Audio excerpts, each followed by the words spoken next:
From artifacts that rewrite history to mysteries carved into stone, every chapter you're about to see holds a secret the world has struggled to explain. For centuries, legends, bones, and forgotten symbols have raised more questions than answers.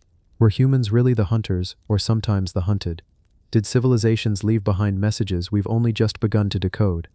Tonight, we'll walk through the most extraordinary mysteries ever uncovered. Settle in, let the pace carry you, and before we begin, don't forget to subscribe. It helps us keep exploring the secrets the past still refuses to give up. West Lothiana. First step onto land. Imagine for a moment the world 335 million years ago. The air is warm, humidity wraps around you like a blanket, heavy with the scent of ferns and the sharp green tang of giant horsetails swaying in the breeze. There are no birds in the sky, no mammals, no flowers. The land is quiet, but not silent.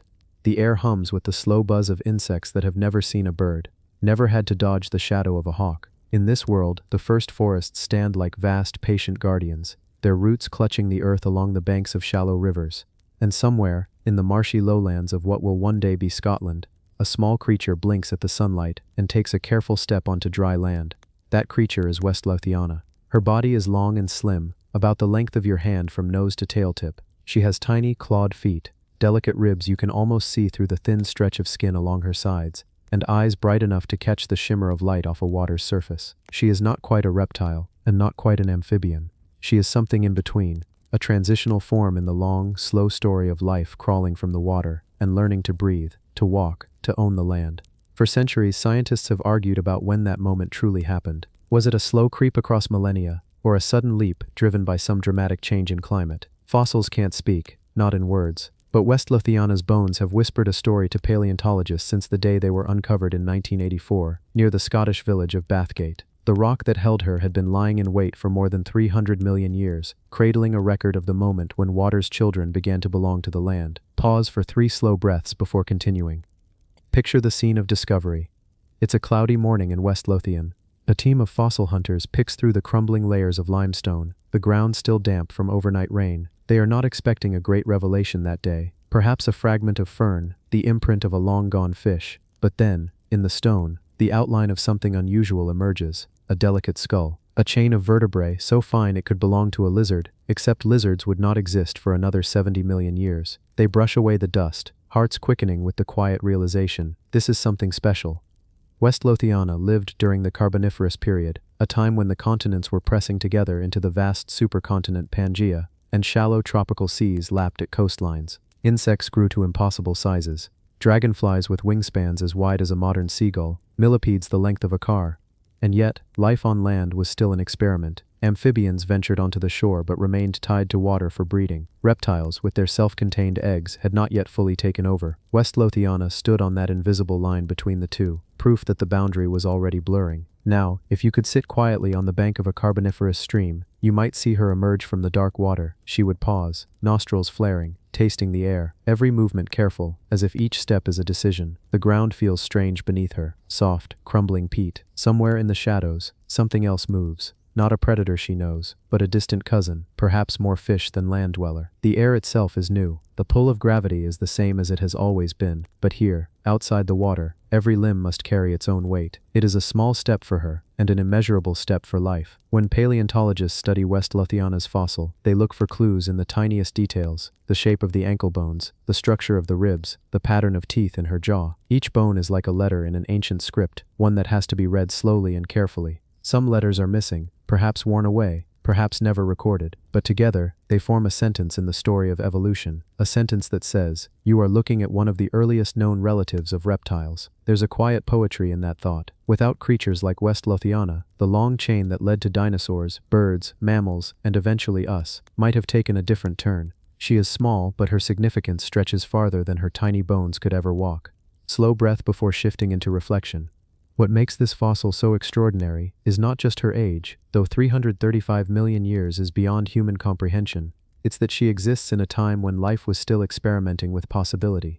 Nature had not yet decided on the blueprints we take for granted. A rib could be longer here, shorter there. A foot might have 5 toes or 4. The egg, the lungs, the skin, all in a state of gentle trial and error.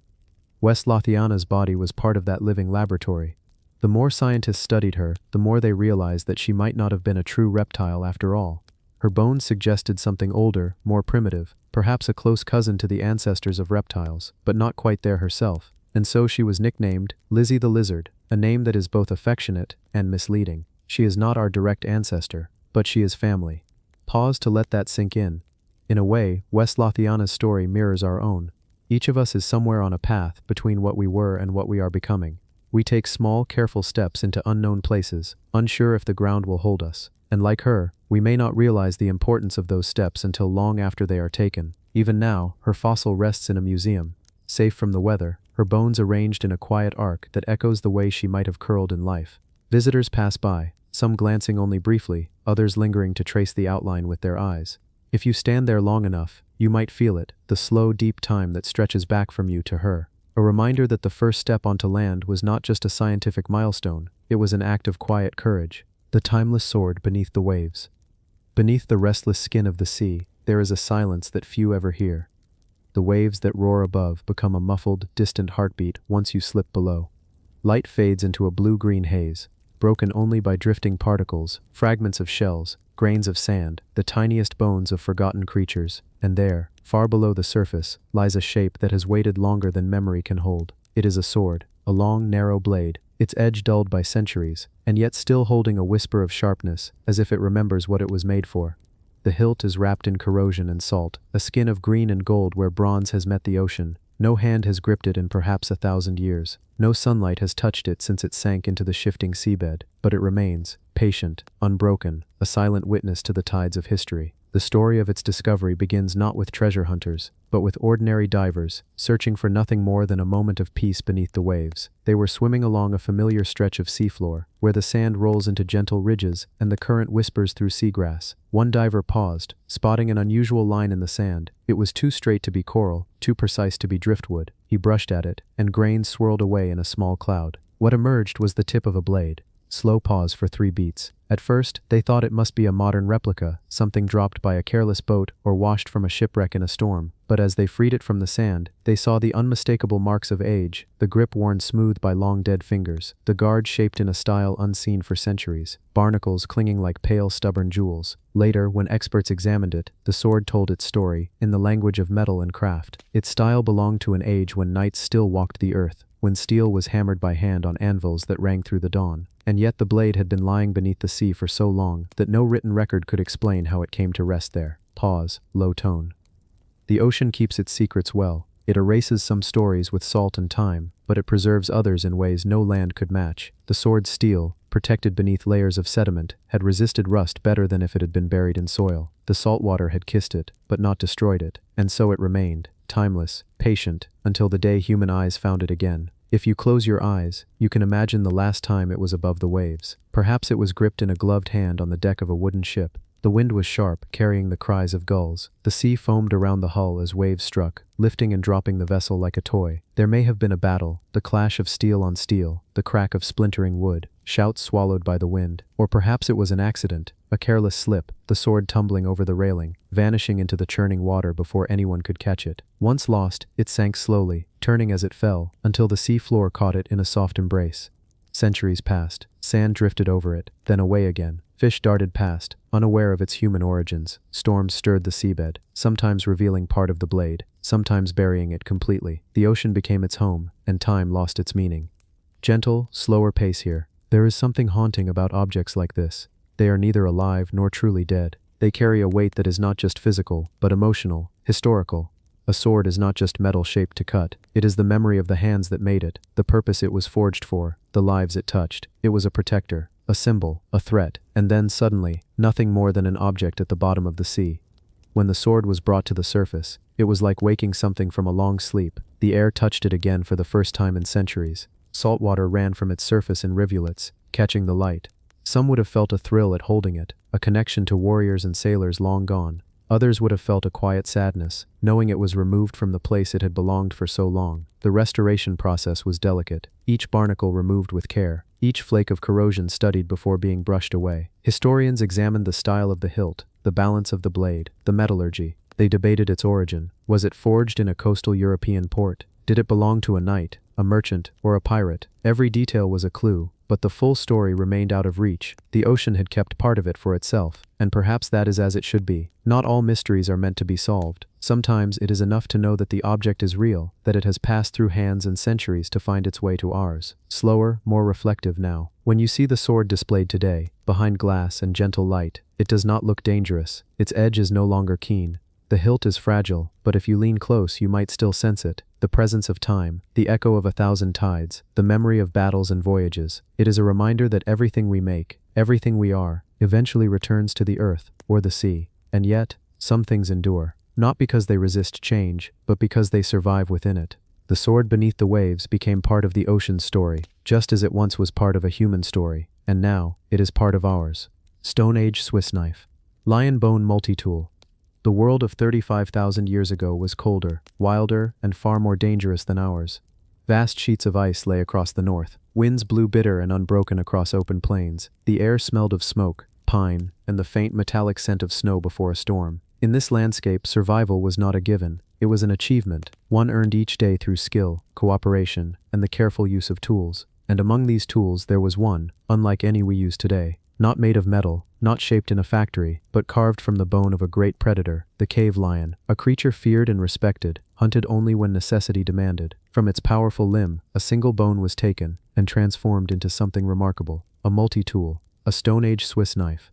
Imagine holding it in your hands. The surface is smooth in places, polished by fingers that gripped it again and again. Elsewhere, it is ridged, marked with tiny cuts where flint blades carved away at the bone. One end tapers to a point, useful for piercing hide or scraping meat from a carcass. Another edge curves, worked into a shape that could cut, scrape, or pry. Holes are drilled with perfect purpose, perhaps for attaching cordage, or for fixing the tool to a handle. It is not crude, it is efficient, it is beautiful in its own, quiet way.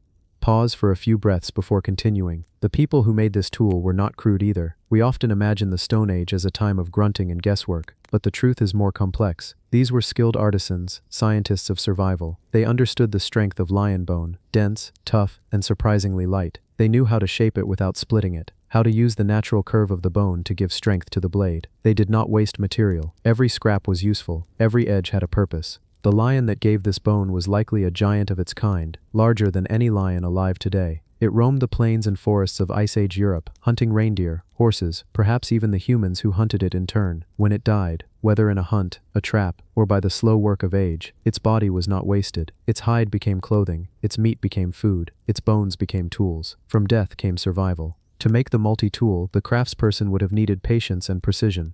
First, the bone was stripped of flesh and dried. Then, with sharp flakes of flint, they cut and scraped, carving away the rough surface. The shape emerged slowly, guided by experience rather than measurement. A wrong cut could weaken the tool, and in the Ice Age, a weak tool could mean the difference between life and death. Soft, slower here. For immersion, when you think of a Swiss knife today, you imagine a sleek, pocket-sized gadget with blades that fold in and out, ready for anything. This lion bone tool was its ancient cousin, not folding, not mechanical, but just as versatile. It could pierce hides for sewing, it could scrape hides clean for tanning, it could cut plant fibers, dig into wood, or even shape other tools. It was an all-in-one survival device, carried everywhere, valued beyond measure. Perhaps it was kept in a pouch of leather, worn at the waist. Perhaps its owner touched it without thinking, as we might touch a favorite pen or pocket knife. It was both a tool and a companion, one that silently traveled with its human through winter hunts and summer migrations. Archaeologists found it buried deep in a cave, preserved by the cool, dry air. Alongside it were the ashes of ancient fires, the charred bones of hunted animals, and fragments of flint blades. The cave was a shelter,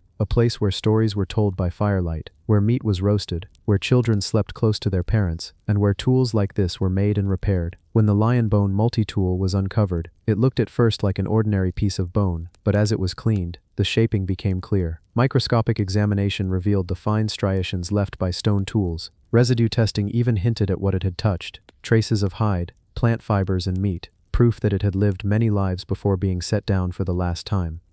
Slightly slower, more reflective tone. There is something profoundly human about a multi-tool. It represents preparation, foresight, and adaptability, qualities that have always been key to survival. The person who made this did not know what the next day would bring. Would there be a successful hunt? Would a sudden storm drive the group to new shelter? Would an enemy be encountered on the trail? Whatever happened, they carried with them a single tool that could meet many needs. It's easy to imagine the hand that shaped it, thickened by work, scarred perhaps, with nails worn short from scraping and cutting. the eyes focused on the work, but always alert to the sounds outside, the snap of a twig, the distant call of a wolf, the air in the cave smelling of smoke and damp stone, the sound of bone on flint, a gentle raft that marked the rhythm of creation. When the tool was finished, it was not decorated. Function was beauty enough. Its elegance lay in its utility, the way each curve and edge had a reason to be there. It was a physical embodiment of Stone Age wisdom, nothing wasted, everything with a purpose. And now, thousands of years later, it sits behind glass in a museum. Visitors pass by, perhaps glancing quickly before moving on.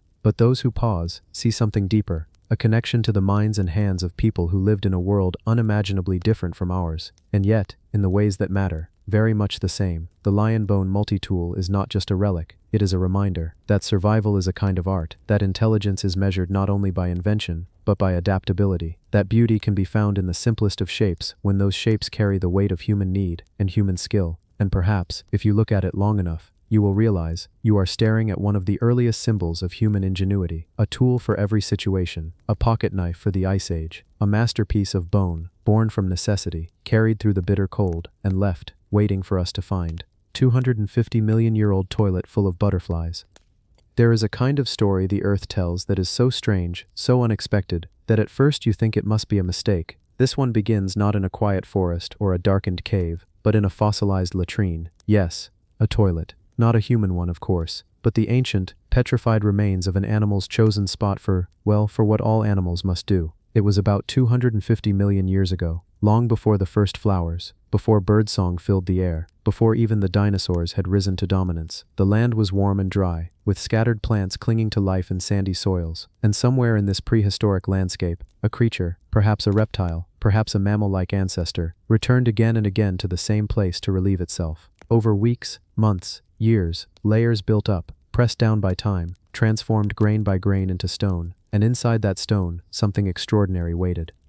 The scientists who first cracked open the fossilized mass expected the usual plant bits, maybe bones from prey, or the telltale patterns of mineral replacement. What they found instead were delicate, paper-thin wings, preserved in astonishing detail. Tiny scales still clung to them, shimmering faintly under magnification. Butterfly wings. Not from the butterflies we know today. Those would not appear until much later, but from their ancient ancestors, early moth-like insects, whose patterns and colors are now frozen in deep time. Soft paws. Imagine the impossibility of it. Wings so light they could blow away with a breath, trapped in something as humble and unpoetic as droppings, and yet preserved for 250 million years. Nature can be surprisingly sentimental in her own way, keeping safe what seems most fragile. The wings were there because the insect bodies had been eaten. Perhaps they were swallowed by the animal that left the droppings, their wings too tough or too light to digest, and so they passed through, intact, into what became this prehistoric toilet. A place meant for waste became a vault for beauty, gentle smile in tone. You can almost picture it, the small creatures fluttering above the plants in the warm air, unaware that a predator waited nearby. A snap of jaws, the flicker of a tongue, and they were gone. But part of them, the most delicate part, would outlast even the mountains. When the fossilized toilet was first studied, it caused quiet wonder in the scientific world. Coprolites, fossilized feces, are valuable to paleontologists because they tell us what an animal ate, how it hunted, what plants or prey were present in its time. But this one told more than a story of diet. It told a story of an entire ecosystem. The predator, the prey, the plants, those insects might have visited, the air they flew through, carrying dust from ancient soils. Slower pace here. It's strange to think about how such beauty can survive in such an unglamorous form. But perhaps there's a lesson in it, that what is discarded is not always lost, that what seems unimportant can hold treasures if we look closely enough. The preservation was so perfect that scientists could count the tiny scales on the wings, study their arrangement, even compare them to the scales on modern butterflies and moths. They learned that some features we see in insects today, the overlapping scale patterns, the reflective qualities, were already present 250 million years ago. This was not the dawn of wings, it was the perfection of a design that would last, unchanged, through mass extinctions, ice ages, and the rise and fall of entire species. Reflective pause, and yet, the wings in the fossil will never fly again. They are motionless, locked forever in the position they fell in so long ago. We can only imagine their colors when they were alive. Were they pale and ghostly, drifting like ash on the wind? Or did they burn with colors meant to startle predators, a flash of warning that didn't work this time? The animal that left the droppings is gone too. Its species vanished in one of the great upheavals of Earth's history, perhaps the Permian-Triassic extinction, when most life on Earth disappeared. The latrine it returned to so faithfully became a tomb not only for its own existence but for the tiny winged beings that fluttered in its world. Soft, steady tone. When you stand in front of this fossil in a museum, you might feel a strange mix of reactions. At first, maybe a smile, because after all it is still a toilet. Then a sense of awe, because you are looking at something impossibly old, impossibly delicate, and impossibly lucky to have survived. And finally, a quiet respect for the fact that even the most ordinary acts of life can become part of history given enough time. The Earth records everything in her own way. Mountains rise and crumble, seas advance and retreat, creatures live and die.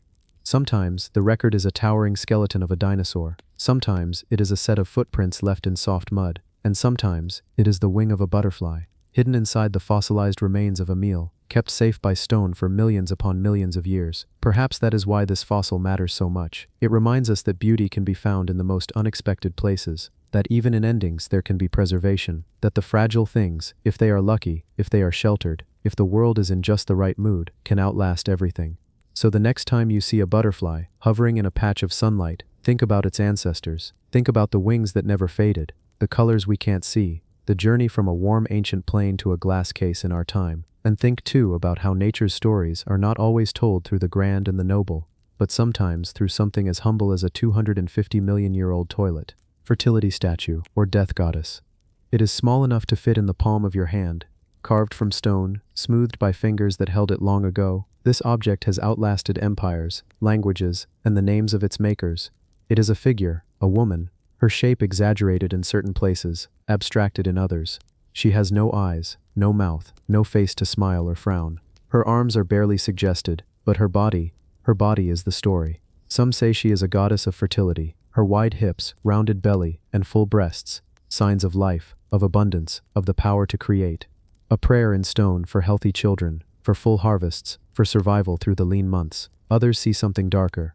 Her form could be a goddess of death, the womb, and the grave, the giver and taker of life. Perhaps she was a warning, a reminder that what is born will one day return to the earth, that creation and destruction are not opposites, but partners in the same endless cycle. Slow pause. We do not know who carved her. We do not know their name, their voice, or the look in their eyes as they chipped away at the stone. We know only the traces of their touch, the careful smoothing of certain edges, the deliberate shaping of others. And we know she was important, because no one spends hours, days, weeks shaping something for nothing. She meant something. She was found buried deep in the earth, alongside other objects, tools, ornaments, fragments of pottery. Some items were clearly practical. This one was something else. A symbol, a message meant to outlast the moment. Gentle shift in tone, inviting reflection. We like to think of the past as simple. Hunter-gatherers, hunting and gathering, farmers planting and harvesting. But the truth is, people have always had symbols, always had stories, always made things that were not strictly necessary to survival. Things meant for the soul, for the heart, for the mystery of life. This statue was one of them. The people who made her lived in a world of uncertainty. Life was short, and death was close. A single failed harvest could mean hunger. A single wound could mean the end. And yet, life went on. Babies were born. Songs were sung. People carved stone into the shape of a woman who could be both life-giver and life-taker. Soft, steady pace here. Imagine holding her in your hand. Thousands of years ago, your thumb fits into the curve of her hip. Your fingers wrap around her back. She is cool to the touch, but her weight feels solid, grounding. You carry her with you, in a pouch, in a pocket, tied at the waist. When the days grow short and the nights cold, you take her out, rub her smooth surface, and whisper a hope into the air. For life, for safety, for something to be born, or for something to end peacefully. Archaeologists argue about her purpose. Was she part of a ritual, placed in the earth to bless the crops? Was she given to women during pregnancy, a protective charm for both mother and child? Or was she placed in graves, a guide for the dead as they crossed into whatever came next? And perhaps the question is not which of these is true, but whether all of them were. Because life and death have never been separate stories. The seed must die for the plant to grow. The plant must be cut for the bread to be made. The body must end for new bodies to take its place. Slight hush, letting the idea linger. Her face is blank. Some say this means she was meant to be anyone, any woman, any goddess, any ancestor. Others say it means she looked inward, her power not in her appearance but in what she represented. Either way, the lack of a face means we cannot meet her gaze, and perhaps that's the point. She is not meant to be looked at like a portrait. she is meant to be felt. If you close your eyes and picture her, you might see her standing in a circle of firelight, surrounded by people chanting softly, their shadows flickering against cave walls. Or perhaps you see her lying in the hands of a young girl, passed down from her mother, and from her mother before her, as a family's most precious possession. Or perhaps she stands alone in the dark, buried in the earth, waiting patiently for the world to find her again.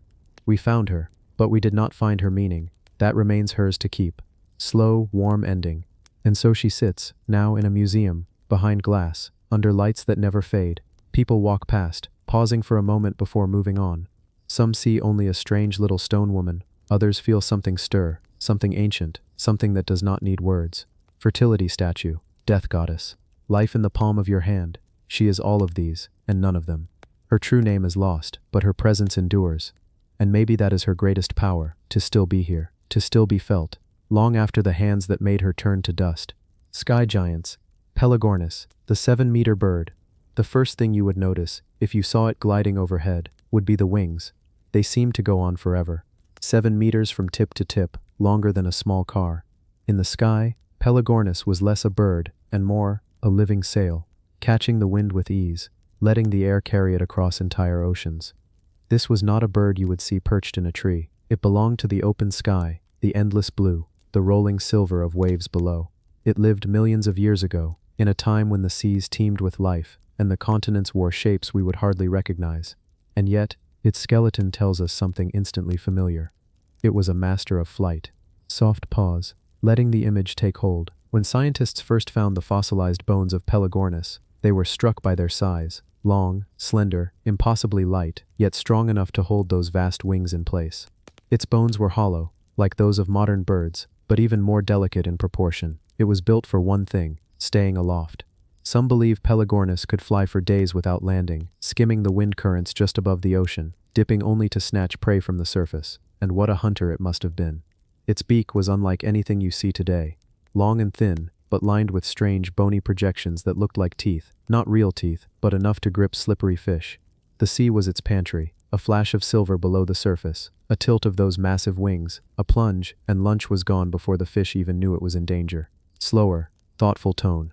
Imagine being a small creature in the ancient ocean, looking up from the water to see a shadow stretching across the waves.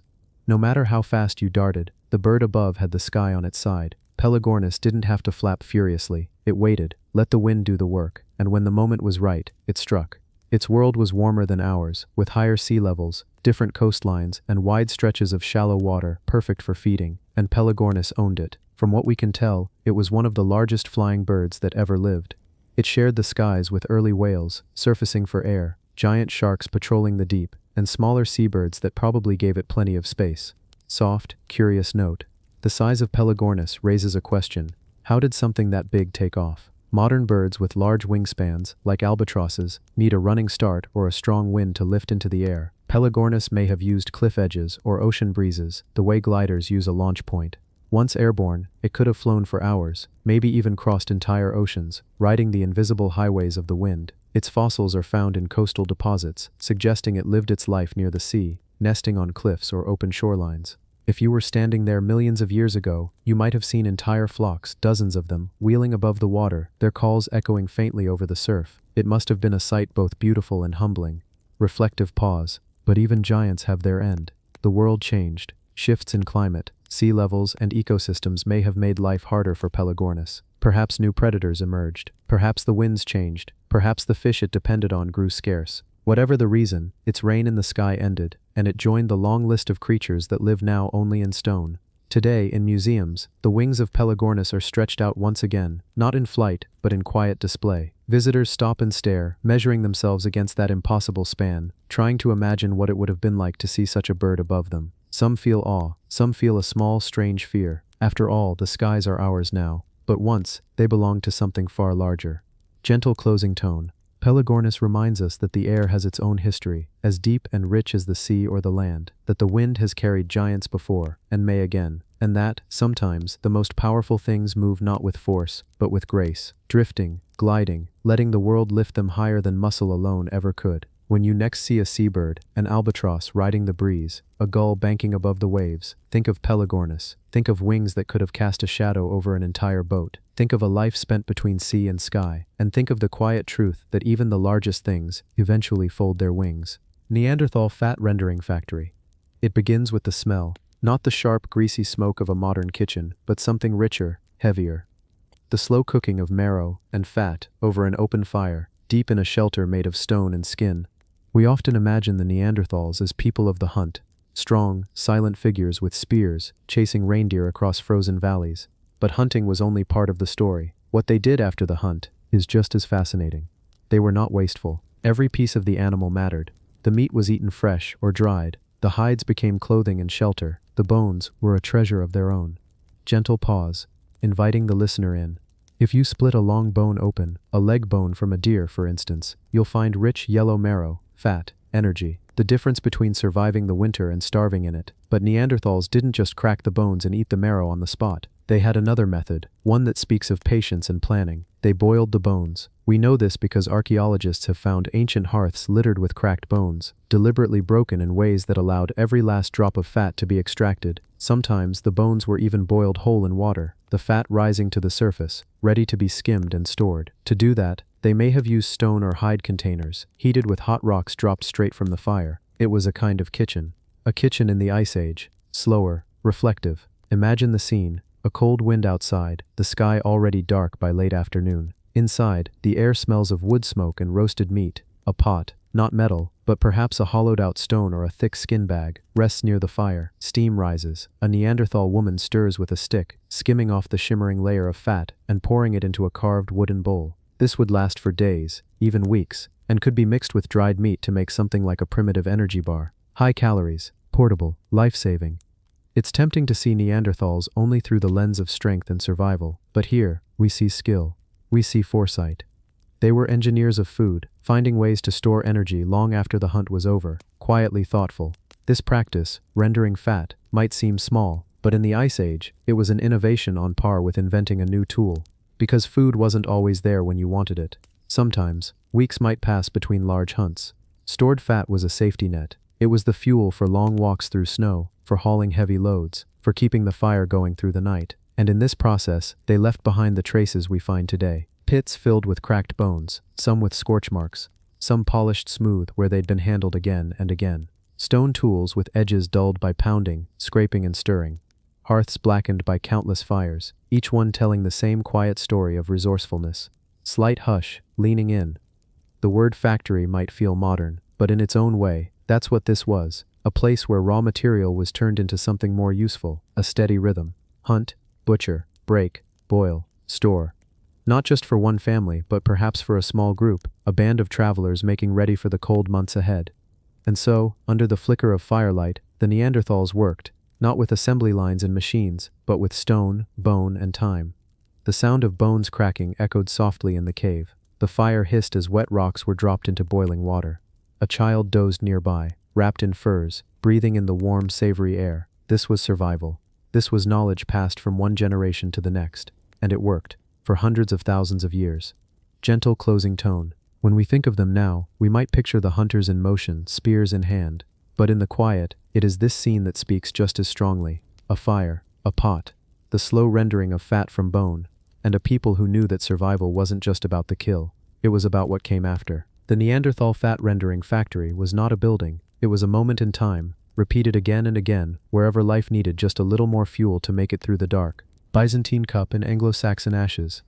It begins in silence. Not the brief hush before a word is spoken, but the deep, complete stillness that only comes after centuries. A darkness so patient it feels alive, pressing close, wrapping the world in slow time. In that darkness lies an object, small enough to fit in two hands, yet holding a journey longer than the lifetimes of kings. A cup, smooth in its curve, faintly scarred with the marks of a craftsman's tools, its shape perfectly balanced, its weight once familiar to the palm of someone long gone. It rests beneath layers of earth, undisturbed by the passing of seasons, untouched by wind or rain. Generations have been born, lived, and died above it, and still it sleeps. But the story of this cup does not begin here, in English soil. It begins far away, in a city of gold and marble, in streets alive with the noise of traders, and the scent of spices drifting on sea air. In Constantinople, the beating heart of the Byzantine Empire, there were places where the clamor of the market faded into the rhythmic sound of hammer on metal. A workshop, narrow and shaded, where light filtered in through a high window and glinted on polished tools. The craftsman's hands were steady, deliberate. Each movement was the product of years spent learning how to coax beauty from raw material. Metal, perhaps silver or finely gilded bronze, warmed beneath his touch. He shaped the cup's body with care, smoothing the curve until it felt right, engraving the patterns with a precision that would outlast him. To him, this was more than work. It was creation, a piece that would travel into the world carrying his skill, even if his name was forgotten. When it was finished, it shone. The lines caught the light in delicate highlights. The surface held the faint scent of the oils used to polish it. It might have been intended for a noble household, to be set at a table where wine flowed and voices rose in laughter. Or perhaps it was made for trade, to be bartered for goods from distant lands. In Byzantium, such objects carried weight beyond their function. They were proof of wealth, status, and connection to the empire's vast reach, and so the cup began its journey. Though the road ahead was long and uncertain, the path from the golden domes of Constantinople to the wooden halls of Anglo-Saxon England was neither short nor simple. Perhaps it traveled first with a merchant, loaded onto a ship bound for the Adriatic coast. Salt spray might have dampened the cloth it was wrapped in as sailors called to one another across the deck. From there, maybe it moved north, across rivers and mountain passes, through markets where languages mingled and coins clinked into open palms.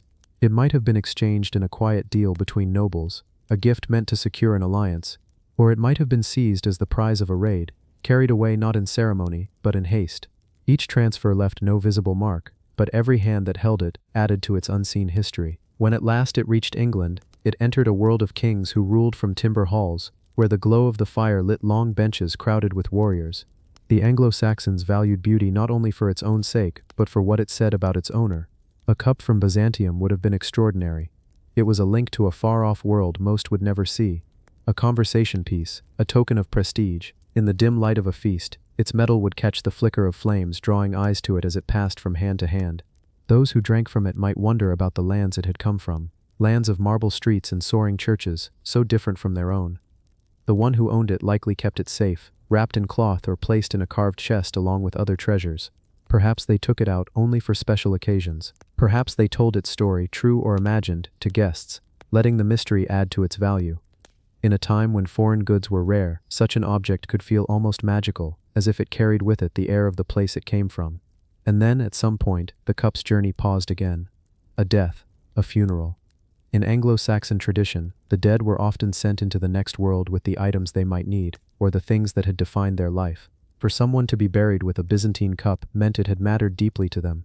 It might have been the most valuable thing they owned, or perhaps it was a gift from someone they loved, a link to a memory they carried to the grave. The body was burned, the flames consuming flesh and cloth, leaving only bone and ash. The fire licked the cup, darkening its surface, but the metal endured. When the embers cooled, the remains were gathered, placed together, and covered by the earth, and there, the cup slept again, surrounded by silence. Centuries passed, kingdoms rose and fell, fields shifted shape as hedgerows grew, and were cut back again. The memory of the burial faded from living minds, the name of the one who held the cup, last spoken, dissolved into nothing, and still, it lay undisturbed beneath the soil, until the day the earth gave it back. The discovery was quiet, a scrape of a trowel, a pause, the glint of something that was not stone. The archaeologists worked slowly, brushing away the soil until the curve of the cup emerged, its form still intact after all those centuries. Lifting it into the light, they would have seen immediately that it was not of local make. The shape, the decoration, the style of metalwork all spoke of the Byzantine world. It was a fragment of another place, another time, lying in the ashes of an Anglo-Saxon burial, and with it came the questions. How had it traveled so far? Who had valued it enough to carry it across seas and through the hands of strangers? What story lay between its making and its burial? We may never know the full truth. The details have been worn away by time, just as the polish on its surface has softened. But what remains is enough to remind us of something important. The ancient world was connected in ways we often forget. Even in the so-called Dark Ages, objects, ideas, and people moved across great distances. The Byzantine cup in Anglo-Saxon ashes is proof. Proof that a hand in Constantinople could make something that would one day rest in the hand of a person in England, separated by languages, customs, and an entire continent. Now when we look at it, we are not just looking at metal, we are looking at a bridge between worlds. We are looking at the silent witness of feasts and farewells, of journeys both celebrated and mourned. We are looking at something that outlasted the lives of everyone who ever touched it. And perhaps, in some quiet way, we are also looking at ourselves, at our own desire to hold on to beauty, to mark our lives with things that will tell our story long after we are gone. The cup rests today, not in the dark earth, but in the gentle light of display, where anyone can see it and wonder, yet in its stillness, it remains what it has always been, a traveler, carrying the weight of its long passage, offering us a glimpse into the connections that have always tied our world together, no matter how far apart its corners may seem. And as you picture it now, imagine the journey it took, the fires it survived, the hands it passed through, and the long patient silence it kept, until at last its story was heard again. Nineveh's hidden relief, kings and gods. It was there all along, hiding in plain sight. For more than a century, people walked past it, their eyes sliding over its surface without realizing the weight of the history carved into the stone. A slab, upright and heavy, its face weathered, the edges softened by time. It stood as part of a wall, in a modest home in the city of Mosul, Iraq. And yet, it was not born there. Its true birth took place in Nineveh, the capital of an empire, the beating heart of the Assyrian world, a place of kings, gods, and stone that spoke without words. In the days when Nineveh stood in its glory, the air would have been thick with the sounds of the city, merchants calling out their goods in the market, the low bray of donkeys, the shuffle of soldiers' sandals along the broad avenues that led to the great gates. Above it all, the walls rose, massive and commanding, their surfaces alive with scenes carved deep into slabs of gypsum and limestone. Kings in their chariots, bows drawn tight, armies marching in ordered rows, winged gods towering above mortals, their faces serene yet stern. These reliefs were more than decoration, they were power made visible, the stories of conquest, divine favor, and royal might, etched for all to see. Somewhere in one of the palace walls, the slab was placed. Its carvings were sharp, fresh from the hands of master artisans. Perhaps it showed a king, maybe Ashurbanipal himself, seated upon a throne, receiving tribute from foreign lands. Or perhaps it was a battle scene, the chaos of war frozen in perfect deliberate lines, figures in profile, their muscles tensed, their garments flowing, every detail precise. The relief would have been touched by sunlight in the day, and flickering lamplight at night, its shadows shifting but its message unchanged. The king ruled by the will of the gods, and his empire was vast and unshakable. But Nineveh's glory was not to last. In 612 BCE, the city fell, its walls breached by a coalition of enemies. The palaces were looted, their treasures scattered, their walls pulled down. Fire licked the reliefs, smoke darkening their once bright surfaces. And in the chaos, the slab began its long journey into obscurity. Perhaps it was taken as a spoil, pried from the wall by rough hands, and dragged away. Or perhaps it simply fell, buried beneath rubble, its carved face hidden from sight. Centuries rolled past, empires rose and crumbled.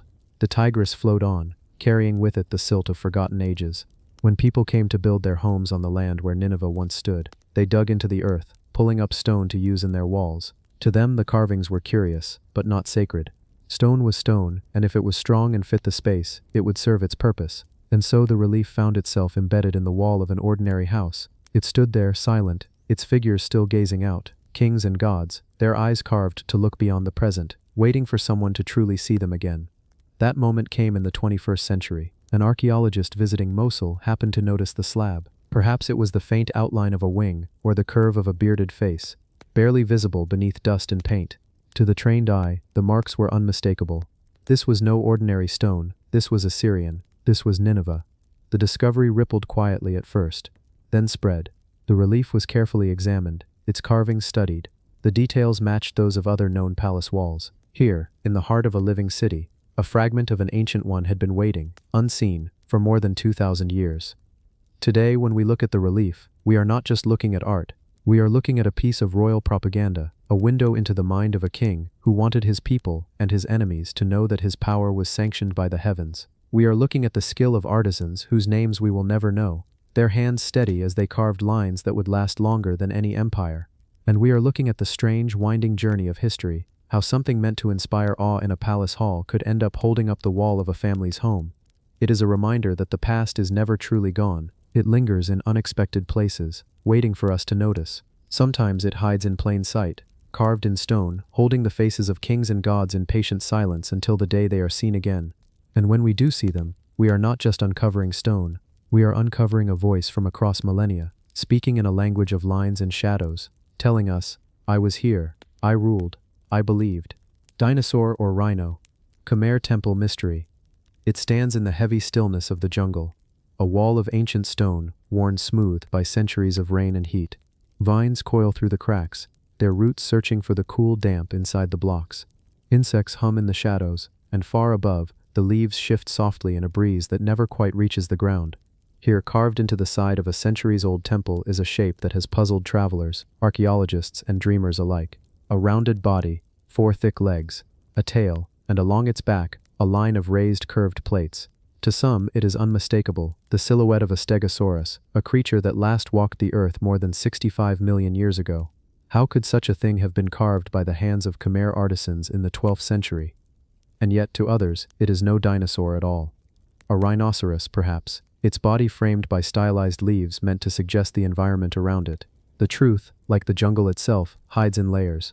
The temple in question is Ta Prohm, part of the sprawling Angkor complex in Cambodia. Unlike the polished grandeur of Angkor Wat, Ta Prohm has been left in a state that allows nature to keep its grip. Trees grow out of its walls, their roots as thick as the trunks themselves, spilling over the carvings like frozen waterfalls of wood. The air is dense here, heavy with the scent of moss and damp stone. It's the kind of place where the past feels close enough to touch, where you can imagine the echo of footsteps from 800 years ago.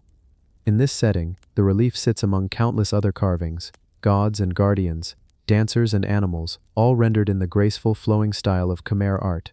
The dinosaur is small compared to its neighbors, tucked into a decorative panel like an afterthought. Its form is simple, not as finely detailed as some of the temple's more elaborate figures. And yet, its resemblance to the prehistoric giant is enough to make people stop and stare. The idea of ancient people knowing about dinosaurs is a powerful one. It stirs something deep, the thought that knowledge has been gained and lost across time, that perhaps there were whispers of creatures long gone, passed down through generations. Could the Khmer have found fossilized bones? Could stories of massive beasts have reached them from distant lands? These questions hang in the air like the mist above the temple stones, refusing to settle. But there is another possibility, one that keeps the feet of the imagination firmly on the ground. In Khmer art, it is common to depict animals with surrounding decorative patterns, swirls of leaves, petals, and flames that follow the curve of the body. The plates along the creature's back may simply be part of this frame, stylized foliage that happens to resemble the dorsal plates of a stegosaurus. And the animal itself, perhaps a rhino, squat and powerful, its tail suggested by a quick curve of the chisel. Seen through this lens, the carving is no mystery at all, just an ordinary piece of temple decoration, its significance inflated by modern eyes searching for the extraordinary. Yet the fascination remains. Part of it is the setting. When you stand in front of the carving, the jungle pressing close on all sides, the weight of centuries bearing down, your mind is already open to the idea of the strange and impossible. The same hands that carved this creature also shaped stone dancers frozen in motion, gods riding celestial beasts, and mythic serpents coiled around temple gates. In a place where history and myth are so tightly woven, the line between the two becomes easy to cross. And so the debate continues. Dinosaur or rhino? Ancient memory or artistic coincidence? The carving has no voice to answer us, only the soft, unchanging face it has worn since it was first cut from the stone. And maybe that is part of its power. It invites us not to settle the question, but to keep looking, to keep imagining, because in that act of wondering, we connect with the people who first shaped it. They too carved their stories into stone without knowing who. Centuries later would stand here in the humid air, tracing the outlines with their eyes, and asking the same questions we do now. The jungle does not care what we decide. The roots grow thicker, the shadows deepen, and the temple breathes in silence. The carving waits, as it always has, for another passerby to pause and wonder whether they are looking at the remembered ghost of a beast that vanished millions of years ago, or simply at the work of a skilled artisan who, without knowing it, sparked a mystery that would outlive him by centuries. Ant-Man skull, cultural head shaping. In the dry wind of Argentina's plains, where the grasses bow low and the sky opens into a vast dome of blue, there lies a fragment of humanity's strange, intricate past. Buried in the earth, beneath layers of dust and time, archaeologists uncovered a skull, elongated, smooth, and strangely proportioned. The shape is alien to modern eyes, earning it nicknames in whispers and headlines alike. The Ant-Man skull, the alien head, the cone skull. Yet it is neither alien nor fantasy. It is a remnant of a cultural practice, so old and widespread that it touches civilizations on nearly every continent, the deliberate shaping of the human head. The skull's elongated form is no accident. This is not the result of nature or mutation, but of human hands and tradition. Artificial cranial deformation, as anthropologists call it, begins in the earliest stages of life, when the bones of an infant's skull are still soft and malleable. Strips of cloth, wooden boards, or specially crafted bindings are wrapped around the head, applying gentle but persistent pressure. Over months and years, the skull responds, lengthening or flattening according to the desired form. By the time the child grows, the shape is permanent, a physical marker carried for life. In ancient Argentina, as in many cultures of South America, this practice was not a curiosity but a statement. It was a sign of identity, of belonging to a specific group, perhaps even of social status. To the people who shaped their children's heads in this way, the elongated skull was beautiful, a living symbol of tradition, just as clothing, jewelry, or tattoos might be today. The act of shaping was likely tender, carried out by mothers and elders, the bindings adjusted over time with care. To them, this was not strange. It was a gift, a mark of heritage. Yet to modern eyes, the skull seems almost unreal. Its proportions, high and sweeping at the back, narrow at the front, look more like something from science fiction than from the human past. When found without context, it is easy to leap to conclusions, to imagine visitors from other worlds or lost civilizations with unknown technologies. And indeed, throughout history, elongated skulls have been wrapped in myth.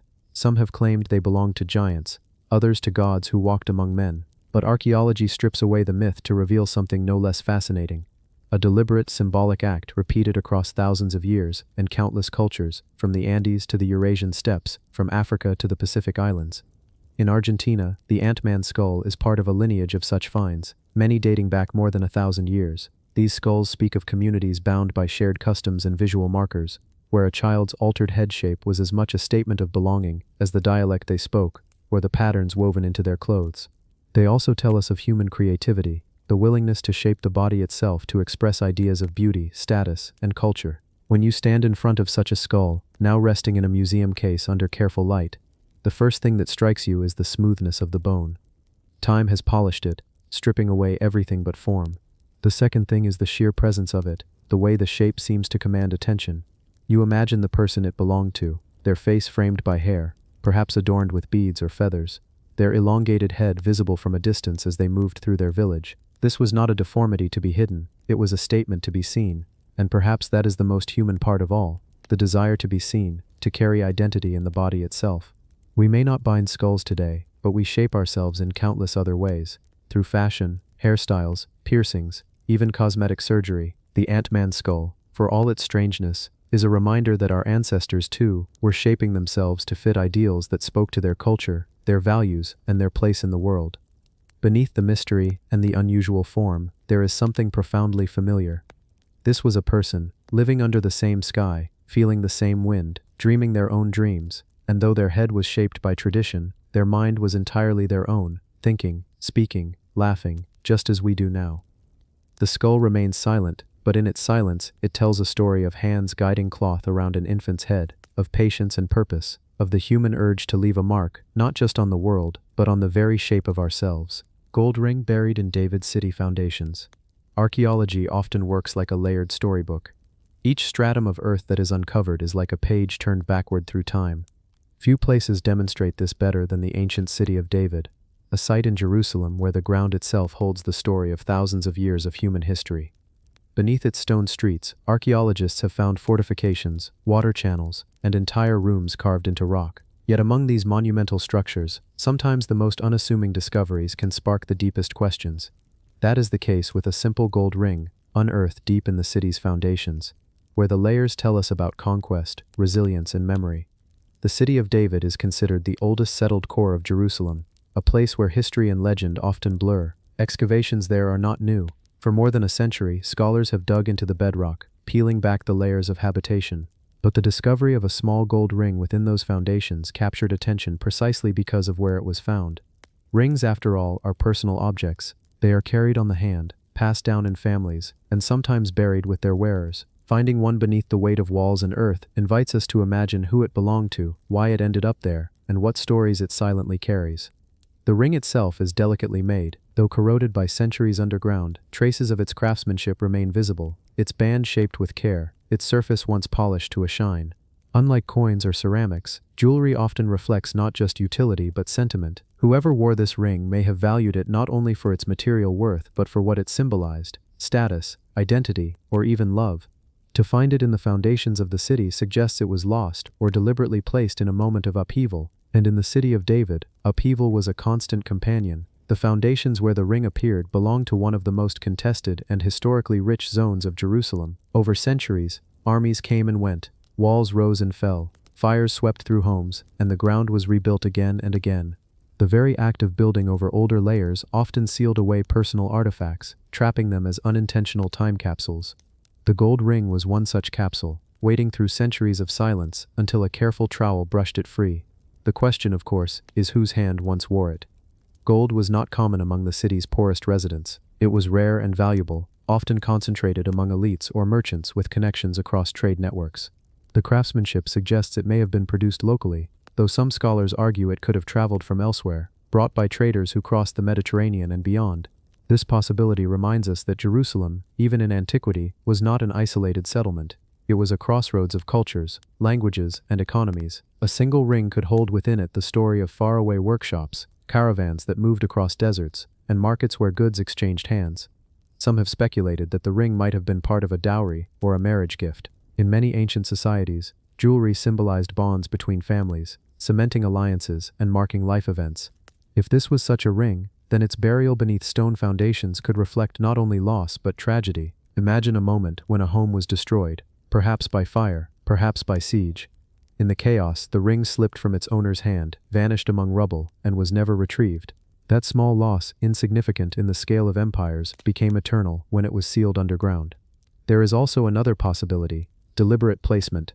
Across cultures, foundation deposits were sometimes used as offerings to protect a building or city wall. Objects, sometimes valuable, were placed beneath structures as symbols of blessing or guardianship. Could the gold ring have been part of such a ritual? It is impossible to know for certain, but the idea deepens its mystery. A simple ornament becomes a sacred object, meant to anchor stability in a city often threatened by instability. What makes the discovery compelling is not just the object itself, but what it represents about continuity. The City of David layers show us that no single people or culture owned its history outright. Different groups left their traces: Israelites, Babylonians, Persians, Greeks, Romans. Each left behind debris, architecture, and small objects that together form a long and complex record. The gold ring is a single thread in this tapestry, but it connects across centuries of lives lived in the same space. Archaeologists often note that jewelry carries an unusual intimacy. Unlike tools or ceramics which are used communally, a ring rests directly on the body. It reflects personal taste, choice, and identity. To hold the ring today is to hold something once warmed by another's skin, carried through their daily life, treasured in ways we cannot fully measure. That intimacy bridges the gap between past and present. We may never know the wearer's name, but the ring makes them feel less abstract, less like a figure in a textbook, and more like a person who laughed, loved, and endured. The excavation that revealed the ring also unearthed fragments of pottery and charred remains, hinting at destruction. Fires are common in Jerusalem's archaeological record. Entire neighborhoods were burned during sieges, and sometimes layers of ash testify to such events more strongly than written accounts. The ring's survival amid this destruction raises another question: did its owner perish in that fire, or did they flee, leaving behind possessions in haste? Both scenarios stir the imagination. Both remind us that history is not only about grand battles, but about moments of individual loss. For modern visitors to the City of David, the site appears like an outdoor museum. Walkways guide travelers through tunnels and walls, and plaques explain what has been found. Yet objects like the ring are rarely visible in the open. They are too fragile, too precious, and often housed in collections where specialists can study them. What remains at the site are the stones and passages, while the small artifacts like the ring travel to museums or storage, where their stories are pieced together with care. Still, the symbolism lingers. A gold ring buried in the foundations of David's city reminds us of the weight of memory. Foundations are meant to hold up structures, but they also hold time itself, compressing human lives into layers of earth. To reach into those foundations is to reach into forgotten lives. Each object pulled out is not just material, but emotional, a fragment of human experience. As you imagine the ring resting beneath centuries of stone, consider how many footsteps passed above it, how many people built homes, drew water, raised children, and lived out entire lives, unaware of the small gold band hidden beneath them. Time covered it over, but it waited, patient, until human curiosity uncovered it again. That act of recovery is part of archaeology's quiet power. It connects our present to moments long vanished. The story of the gold ring in David's city is not finished. Like many artifacts, it raises more questions than answers. Was it a lost treasure, a sacred offering, a family heirloom, or simply an ornament dropped in haste? We cannot know with certainty, but perhaps that uncertainty is what gives it meaning. It leaves space for us to imagine, to place ourselves in the shoes of the ancient, and to sense the fragile threads that bind all human stories together. In the end, the gold ring is more than a piece of jewelry. It is a reminder that beneath every city, beneath every stone, lie countless lives and countless objects waiting to be remembered. The city of David continues to reveal them, one layer at a time, each discovery whispering its own fragment of the human past. Ram in the thicket. Sumerian symbolism. There are some artifacts that capture the imagination, not because of their sheer size, nor because of the wealth of gold and precious stones within them, but because of the story they seem to tell in silence. Among the great treasures of Mesopotamian archaeology, one stands apart, an object often referred to as the ram in the thicket. This ancient artifact was discovered in the royal cemetery at one of the most important Sumerian sites, and it is a piece that continues to intrigue historians, archaeologists, and ordinary people alike. It is not merely a decorative object, it seems to hold layers of meaning, ritual, symbolic, perhaps even mythological, waiting for us to slowly peel them back. The artifact itself is striking in appearance. It is a small sculpture, only about 18 inches tall, but crafted with meticulous care and dazzling materials. At its core is a wooden frame, now decayed but once firm, which was then adorned with sheets of gold, silver, and copper. The figure represents a goat, or ram, standing on its hind legs, reaching up into what appears to be a tree or a flowering shrub. The ram's fleece was carefully covered with lapis lazuli, a precious blue stone imported from faraway Afghanistan. Its ears, eyes, and horns gleam with gold, while the trunk of the tree it rears upon is also sheathed in golden foil. The entire figure rests upon a rectangular base decorated with shell, red limestone, and lapis mosaics. It is easy to imagine this artifact displayed within the palace halls of or perhaps standing silently beside the body of a ruler in his tomb. And indeed, that is where it was found, within one of the great burial pits of the royal cemetery at excavated by Sir Leonard Woolley in the 1920s and 30s. Woolley uncovered hundreds of remarkable artifacts at the site, but few have captured as much fascination as the ram in the thicket. The question is, what does it represent? Why was it created with such care, such richness of material, and such symbolic imagery? To answer that, we must begin by looking at the world of the Sumerians themselves. Was one of the earliest great cities of Mesopotamia, thriving around 2600 BCE. Its people built monumental ziggurats, developed early writing in the form of cuneiform, and cultivated myths that would echo across the Near East for millennia. The Sumerians saw their world as one infused with divine presence. Every river, every star, every animal carried meaning. The gods were many, and they were thought to be intimately tied to the daily life of the people. A simple ram feeding from a bush was not merely an animal doing what animals do. It could be seen as a symbol of fertility, of sacrifice, or of a divine story retold in physical form. One of the first interpretations offered for the ram in the thicket was that it represented fertility and abundance. The ram was a symbol of virility in Mesopotamian culture, and the act of rearing up to eat from the branches of a tree could easily be seen as an emblem of sustenance and prosperity. The combination of precious stones and metals only reinforced this: gold for the eternal sun, lapis for the heavens, and shell for the sea. Together, the materials themselves seem to embody the totality of the natural world. But there is also another angle to consider, one that suggests the object may not have been purely symbolic, but rather ritualistic. Some scholars have proposed that the ram in the thicket may have served as a cult stand, perhaps designed to hold a small offering bowl or container.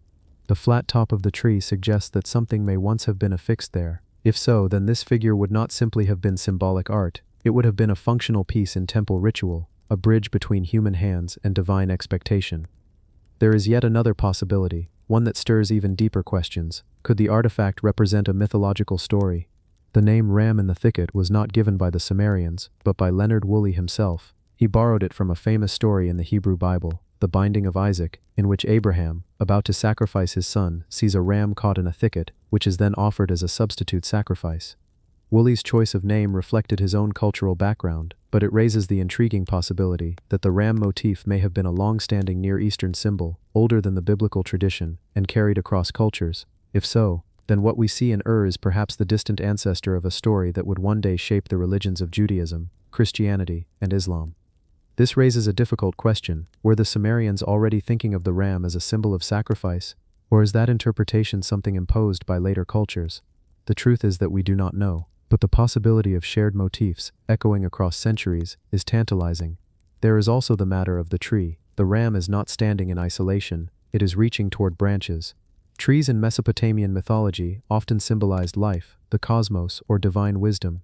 In some myths, a cosmic tree connected the heavens, earth, and underworld. Could this small golden tree have represented such an idea?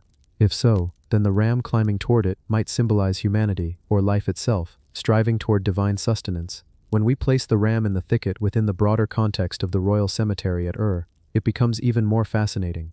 This was not an ordinary burial site. Dozens of individuals were buried here in elaborate tombs, along with attendants, animals, musical instruments, jewelry, and other offerings. Some of these burials suggest ritual sacrifice, servants and guards buried alongside their rulers. In such a setting, the presence of symbolic objects like the ram in the thicket takes on even greater weight. It was not a casual ornament, it was part of a complex funerary system, one meant to secure the ruler's place in the afterlife and perhaps even maintain cosmic order. And yet, despite all these interpretations, we must admit that the true meaning remains elusive. The ram in the thicket may be fertility, or sacrifice, or ritual, or myth. It may be all of these at once. Perhaps that is its power, the ambiguity that invites us to wonder, to speculate, to imagine. What is certain is that the artifact shows us something essential about the Sumerians. They lived in a world where art was not separate from religion, where materials were not just decorative but symbolic, where every object carried meaning far beyond its surface. The gold and lapis were not chosen only for their beauty, they were chosen because they embodied eternal truths, cosmic forces, divine presences. The ram is not only a ram, the tree is not only a tree. Together they speak to a worldview in which life and the gods were woven together, inseparable.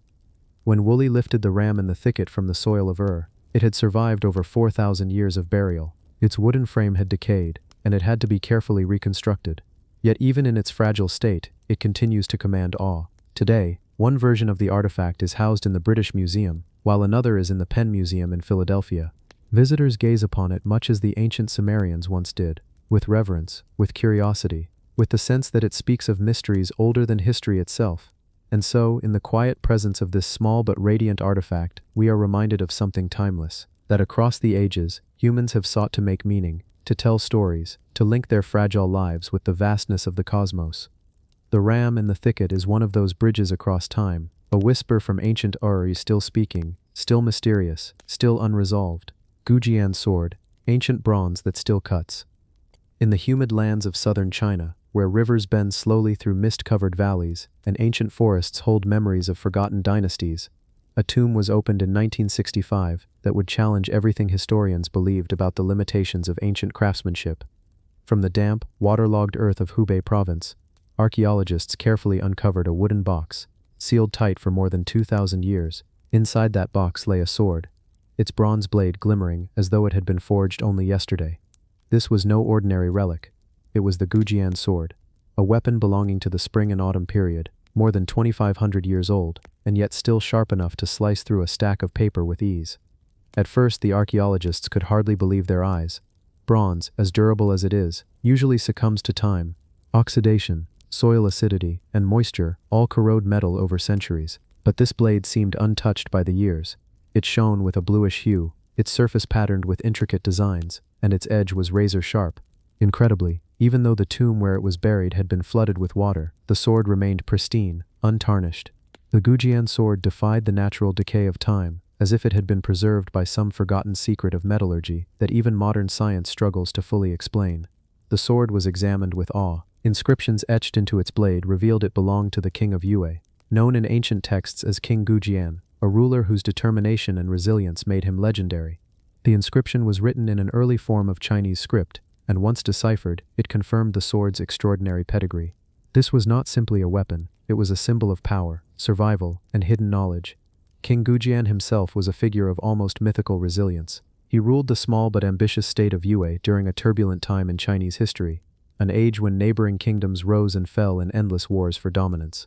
According to records, Gujian was defeated in battle by the state of Wu. Captured and humiliated, he was forced to serve as a servant to the victorious king. He endured years of hardship, waiting patiently for the moment to reclaim his throne and his dignity. When he finally returned to Yue, he rebuilt his kingdom with relentless discipline, preparing for revenge. His patience paid off. Years later, he conquered Wu, turning humiliation into triumph. The Gujian sword embodies that same resilience, as though the spirit of the king himself resides in its unyielding strength. What makes the sword so extraordinary is not only its story but its construction. Bronze is an alloy of copper and tin, but the exact formula of the Gujian sword is remarkable. Scientific analysis shows the blade contains a mixture of copper for softness, tin for hardness, and small amounts of other elements like lead and sulfur. These elements combined created a material that was resistant to tarnishing and unusually durable. The surface of the sword also has a thin layer of oxidation, formed over the centuries, but instead of corroding the weapon, it acted as a protective coating, shielding the blade from further damage. It is as though the sword had been designed with a kind of self-preserving technology far ahead of its time. Adding to its mystery are the patterns on its surface. Diamond-shaped designs cover the blade, while the guard and hilt are decorated with turquoise and blue crystals. The craftsmanship shows that this was not merely a practical weapon of war, but a ceremonial object as well, something meant to represent prestige, artistry, and almost divine skill. Yet, when archaeologists tested its edge, they found that it could still cut cleanly and precisely, sharper than many modern blades that had only been recently forged. How could such a weapon, over 2,000 years old, remain in this condition? Some scholars suggest that the sword was crafted by master metalworkers whose knowledge of metallurgy has since been lost. Ancient China was a center of innovation, producing not only weapons but complex tools, astronomical instruments, and bronze vessels of astonishing quality. Perhaps the makers of the Gujian sword knew techniques for alloy mixing, casting, and finishing that allowed them to create weapons capable of resisting time itself. Others believe that the location of the tomb, sealed away in waterlogged soil without oxygen, played a role in protecting the weapon from corrosion. Still, the sword's sharpness, beauty, and durability remain almost beyond explanation. There are legends, too, that surround the Gujian sword. Some say it was imbued with spiritual power, a gift from the heavens to a king destined to rise after defeat. In Chinese culture, swords were not just weapons, but symbols of wisdom and justice. The Gujian sword, then, becomes more than a relic. It becomes a message across time, reminding us that knowledge, skill, and patience can outlast even empires. When the sword was displayed for the public, it drew crowds who came to see what seemed like an impossible artifact. Standing before it, one feels a strange contradiction. Here is an object so ancient it belongs to a world unrecognizable from ours, yet it looks so new, so sharp, so untouched, that it seems it could be wielded today. It bridges a gap between eras, erasing the distance of centuries. The Gujian sword feels timeless. Its discovery also raises questions about what other ancient knowledge has been lost. If swordsmiths of 500 BCE could create a blade that still cuts like new in our modern age, what else might they have known that we no longer understand? Were there other techniques of preservation, other crafts that vanished with the kingdoms that once thrived in the valleys of the Yangtze River? Every artifact we recover hints at a greater web of forgotten knowledge, and the Gujian sword is one of the brightest clues. Even more intriguing is how the sword ties into the psychology of power. King Gujian, the ruler associated with it, is remembered in China as a symbol of endurance. There is a phrase often used about him, sleeping on brushwood and tasting gall. It refers to his willingness to endure hardship, to remind himself every day of his past humiliation, so that he never lost focus on his ultimate goal, revenge and restoration. The sword, then, is not just a physical weapon, but a metaphor for Gujian's philosophy. To endure corrosion, hardship, and time, but to emerge sharp, ready, and unbroken. For those who hold it today, even through glass in a museum, the sword carries a strange weight. Its edge may never again taste battle, but its presence cuts through history, forcing us to reconsider what ancient humans were capable of. It makes us wonder about resilience, not just of metal, but of human determination, of ideas that endure even when civilizations fall. As you listen to this story, imagine the tomb where it was found. Dark, silent, filled with the weight of centuries. Imagine the archaeologists brushing away soil, water glistening on the wooden box as it was lifted. The lid is opened, and there, in the dim light of a lamp, a blade gleams as if it had been waiting, patient for the world to find it again. 2,000 years in silence, and yet it speaks without words. The Gujian sword reminds us that history is not only fragile, sometimes it is unbreakable. Sometimes the past resists the slow erosion of time, and when it does, it comes to us as a whisper, a question, and a challenge. If an ancient sword can survive untouched, what other truths lie hidden, waiting beneath the soil of forgotten lands? This is not merely the story of a weapon, it is the story of resilience, of human skill, and of mysteries that even modern science cannot fully unravel. The Gujian sword does not just belong to China's past, it belongs to all of humanity, a reminder that greatness can endure, sharp and clear, across the endless stretch of time. Carved face from Poland's lake. In northern Poland, a quiet lake once concealed something remarkable beneath its waters. It wasn't a shipwreck or a treasure chest, but a single carved beam of oak. What drew attention to it was not its age alone, but the hauntingly human face etched into its surface. It seemed to look back at the archaeologists who lifted it from the mud. A wooden gaze from centuries past, weathered but unmistakably deliberate. The discovery was made in Lake Lednica, an area rich with medieval history. The lake itself is dotted with islands that once hosted fortresses, churches, and settlements, dating back to the early Piast dynasty, the very roots of the Polish state. To find a carved oak beam in this region is not unusual. These waters often give up pieces of timber from bridges, causeways, and structures long gone.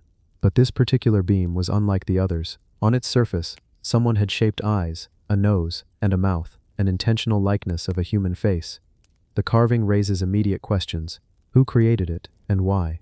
Was it simply decorative, a craftsman's flourish on a structural element of a bridge or building, or did it serve a deeper purpose, perhaps connected to belief, ritual, or protection?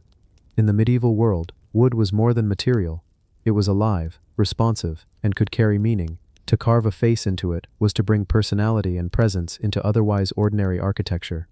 Dating the beam has placed it in the late Middle Ages, perhaps between the 14th and 15th centuries. This was a period when Christianity had already spread firmly across Poland, and pagan traditions had been largely subdued or absorbed. But in rural areas, especially in places tied to water, older traditions often lingered. Lakes were liminal spaces, places of passage between worlds, both practical and symbolic. People built bridges to cross them, but they also left offerings in them. Water spirits, guardians, or ancestral presences were thought to dwell beneath the surface. Could this carved face be connected to those older traditions, hidden beneath the layer of medieval Christianity? When archaeologists examined the oak beam more closely, they noted that the carving was simple but intentional. The face was not an accident of erosion. It was not a random marking. The eyes were shaped, the nose carved, the mouth clearly defined. It did not look like a masterpiece meant for display inside a hall or church. Instead, it looked like something that belonged in a functional place, perhaps embedded into a structure where it was rarely seen, or perhaps facing outward toward the water, where few but the lake itself could behold it. There is a theory that the beam may have been part of a bridge leading to Ostrów Lednicki, an island on Lake Lednica. That island was a major center of power in the early Polish kingdom. It hosted a stone palace and one of the earliest Christian chapels in the region, tied to Poland's baptism into Christianity in the 10th century. By the Middle Ages, bridges were built to connect it to the mainland. Wooden beams, driven into the lakebed, formed the causeways. If the carved beam was part of one of those bridges, the face may have been set there deliberately, almost like a guardian looking out over those who crossed. But why carve a guardian face into a hidden structural piece of wood? Some suggest that it may have been a superstition, an attempt to ward off misfortune. Bridges were risky structures. They could collapse, they could fail under stress, and crossing water was always uncertain. A carved face could have been an appeal to protection, ensuring safe passage for those who walked across. In other traditions, carved faces served apotropaic functions. They were symbols meant to drive away evil. Across Europe, grotesque faces, masks, and carvings were placed on churches, houses, and tools to keep bad luck at bay. Sometimes they looked monstrous, sometimes human, but always purposeful. The beam from Lake Lednica may have carried a similar role, an unseen protection, hidden within the very fabric of the bridge itself. There is also a symbolic connection to the idea of the watcher. A carved face on a structure could represent vigilance, as though the structure itself were alive and aware. For a bridge, this could mean the crossing was never unwatched, never vulnerable. Even if the face was submerged, its presence might have been more symbolic than visible. To those who built it, it may not have mattered that ordinary eyes could not see it. What mattered was that it was there, carved into being, holding meaning in silence. The lake setting deepens the mystery. Lake Lednica has yielded thousands of artifacts, swords, spears, tools, ornaments, many deliberately deposited into the water. Some of these finds hint at ritual offerings. Weapons and valuables were not simply lost but given to the depths. If this carved beam also carried symbolic significance, its placement in the lake may have been more than practical. It may have connected to traditions of water offerings, where human presence was marked not only by objects but by the image of a face watching from beneath. When researchers reconstructed the possible appearance of the bridge, they imagined rows of wooden piles and beams forming a passage across the lake. Among them, one bore a face. To those who built it, perhaps the act of carving was a small but meaningful ritual, transforming a simple beam into something more than wood. Over centuries, as the bridge collapsed and sank, the beam rested beneath the water, its carved face pressed into silence until its rediscovery. What makes the carving so compelling is its ambiguity. It is not a grand statue or a fine piece of medieval art. It is humble, simple, almost crude, and yet its very simplicity makes it human. It reminds us that ordinary people in the past left behind not only weapons, palaces, and churches, but also small gestures of meaning carved into wood. They are traces of thought, of intention, of expression, otherwise invisible in the archaeological record. The carved beam also raises larger questions about medieval craftsmanship. Was the face carved by a skilled builder, or was it the playful work of an apprentice? Was it part of a ritualized practice among carpenters, a way of marking their work, much like stonemasons sometimes left symbols in cathedrals? Or was it a deeply personal act, one person giving life to an object they worked with daily? The survival of the carving is itself extraordinary. Wood is a fragile material, prone to decay. The only reason this oak beam endured is because it lay submerged in anaerobic conditions at the bottom of the lake, where oxygen could not destroy it. The water that once hid it is the same water that preserved it. This means that when archaeologists finally lifted it from the mud, the face they saw was nearly the same as the one carved centuries earlier. Time had passed, but the carved gaze remained. For the people who lived around Lake Lednica in the Middle Ages, the carved face may not have been unusual. Perhaps there were others like it, now lost or eroded. To them, it may have been a quiet custom, an unspoken part of their building practices. For us, however, it stands out as a mystery. Why carve it? What did it mean? With no written record to explain it, we are left with only speculation, piecing together meaning from fragments of context. Today, the carved oak beam is preserved and studied, no longer hidden beneath the lake. Visitors who see it are often struck by how human it feels. Even though the features are simple, in a way, it bridges time, connecting us to a medieval world not through kings, battles, or monuments, but through a single gesture of expression carved into wood. It reminds us that the past is not only monumental but also intimate. The carved face from Poland's lake is more than an artifact. It is a question. It asks us to consider what people in the Middle Ages believed, how they built, and how they infused meaning into the world around them. It is not an answer, but an invitation to wonder, and in that sense, it succeeds. The face carved into the oak beam still does what it may have always been intended to do. It watches. It holds presence. It connects. It turns a simple piece of wood into something enduring, something alive in memory, long after the bridge and the people who crossed it have vanished. Medieval dump preserves life's leather. Imagine walking through the streets of medieval Oslo nearly 1,000 years ago. The smell of wood smoke lingers in the air. Animals clatter through the muddy lanes, and merchants shout from stalls lined with cloth, tools, and salted fish. It is a world we picture through stone ruins, yellowed manuscripts, and scattered relics. But sometimes history preserves something far more intimate, objects so ordinary that they rarely survive the centuries. Yet here, buried beneath the soil of a forgotten dumping ground in Oslo's harbor district of Bjørvika, something remarkable waited, an entire collection of medieval leather goods, from shoes to scraps of daily life, preserved in mud. It might sound strange at first. Who would have thought that a medieval dump could become a treasure chest of history? Yet in archaeology, garbage often speaks louder than monuments. The reason is simple. Temples, castles, and grand halls represent the wealthy and powerful, but refuse heaps capture the everyday lives of ordinary people. They preserve what was discarded, broken, or no longer useful, and in doing so, they freeze the fingerprints of daily existence. In the case of Bjørvika, the damp, oxygen-free conditions of the soil worked as a natural preservative. What should have rotted away centuries ago instead remained intact. Nearly 300 medieval leather shoes, belts, and fragments, many of them still stitched together, some even showing traces of the hands that shaped them.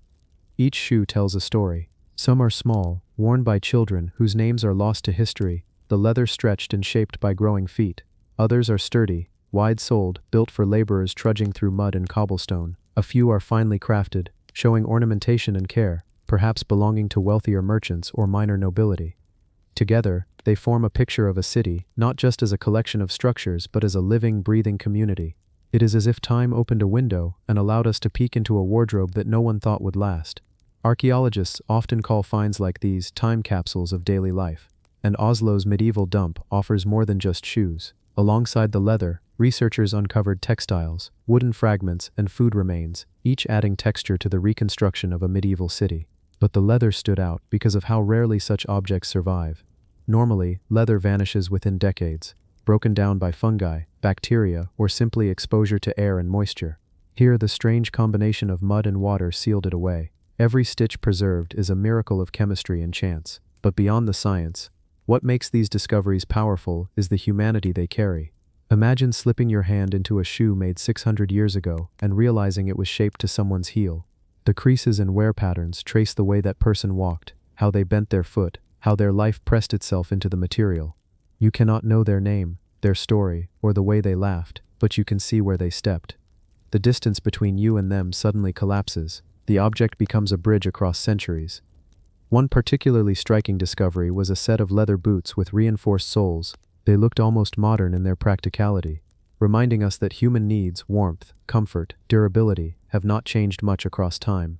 Another pair bore delicate decorative cuts, suggesting that even in a world where survival demanded constant labor, people still valued beauty and style. Archaeologists even speculate that shoemakers in Oslo were highly skilled craftsmen, trained in techniques imported from other parts of Europe. The shoes demonstrate variations in design that echo influences from Germany, England, and beyond, showing how medieval Norway was far from isolated.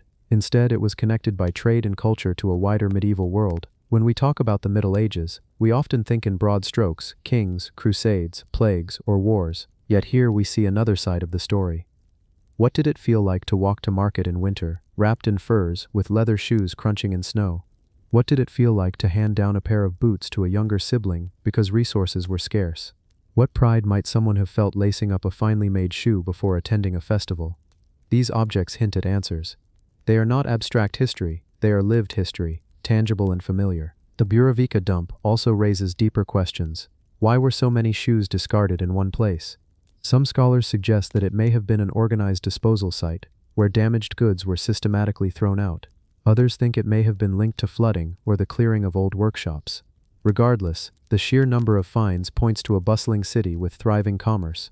Oslo, even in medieval times, was not a backwater, but a hub of trade, where imported goods mixed with local crafts. The shoes, in their variety, suggest that people of different classes and professions mingled closely, their refuse ultimately ending up in the same ground. Perhaps the most fascinating layer to this discovery is what it tells us about values. In a time when leather was precious and time-consuming to produce, why throw away so much? The answer may be hidden in the patterns of wear. Many shoes were worn until they could not be repaired anymore. Some had patched soles, stitched seams, and reinforced sections, showing that their owners tried to extend their life as much as possible. This reveals a culture of reuse, resilience, and practical necessity. And yet, once an item finally outlived its usefulness, it was cast into the earth, where centuries later, it would resurface as a relic of survival. For archaeologists, leather shoes are more than artifacts. They are voices. They tell us about craft traditions, economic systems, and cultural values. But they also whisper something subtler: the texture of daily existence. Unlike coins or jewelry, which often belong to the wealthy, shoes belong to everyone. Rich or poor, everyone walked the same muddy streets. Everyone depended on the same basic needs. And in that sense, this dump reveals a democratic history, the shared footprints of a city's population. The preservation of Buravika's shoes challenges us to think about what remains of our own world. Someday, perhaps hundreds of years in the future, archaeologists may sift through our landfills. What will they see? Plastic bottles, faded sneakers, scraps of fabric. Will they, like us, piece together the habits and rhythms of ordinary lives? Will they wonder what it felt like to walk in our time, the way we wonder about those who walked in medieval Oslo? When you step back and reflect, you realize that a medieval dump can be one of the richest archives of memory. It holds not the grandeur of kings, but the echoes of footsteps, the wear of daily routines, the decisions of ordinary families. It reminds us that history is not only written in books or carved in stone, but also stitched in leather, worn thin by countless steps. As you imagine the muddy streets of medieval Oslo and the shoes left behind, there is a quiet beauty in realizing that even what was once trash can become treasure. The shoes from Buravika are not just relics of fashion, they are reminders that every life, no matter how ordinary, leaves a mark. And sometimes that mark is preserved in the most unexpected of places. Double attack. Humans as prey, 1.8 m years ago. In the heat of modern debates about what it means to be human, we often forget that our earliest ancestors were not the rulers of their world. They were survivors in a landscape filled with predators, competing for food and space in ecosystems where the smallest mistake could mean death. One of the most haunting pieces of evidence that captures this vulnerability comes from Olduvai Gorge in Tanzania, a site that has been called the cradle of humanity. It is here, within the layers of sediment that stretch back nearly 2 million years, that bones were uncovered with marks so unusual that they raised a question no one had expected. Was this one of the earliest humans who faced two predators in the same encounter? First a crocodile, then a leopard, or perhaps both at the same time? When researchers first examined these fossilized remains, they found grooves and punctures etched into the bone. At a glance, such marks might look ordinary, the type of damage you expect when scavengers come across a body in the wild. But closer inspection revealed a chilling story. Some of the marks matched the crushing power of a crocodile's bite, with conical punctures pressed deep into the bone. Others resembled the slashing claws and sharp teeth of a big cat, most likely a leopard. Two predators, two distinct attack signatures, preserved side by side. And the victim was not an antelope, or a zebra, or even a monkey. It was a hominin, an early ancestor of ours, living 1.8 million years ago. This discovery paints a vivid picture of life during the lower Pleistocene.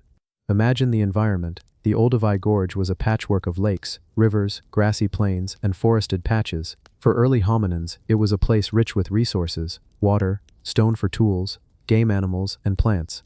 But those same resources attracted the largest predators of the era.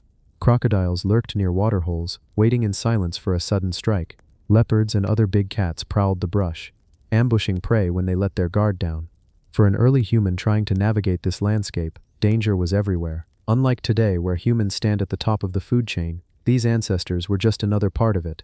The double bite marks force us to rethink survival in this period. Was this hominin dragged into the water by a crocodile, only to be scavenged by a leopard afterward? Or was it first mauled by a leopard on land, its body later claimed by a crocodile as it lay near the water? Both scenarios seem possible, and each is terrifying in its own way. The bones do not tell us the order of events.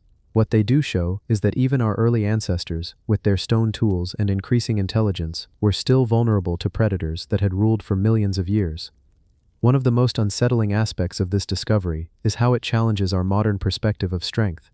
We often think of evolution as a steady rise, a story of progress from weakness to dominance. But this evidence reveals that survival was far from guaranteed. A single slip near a riverbank could end in an ambush from below.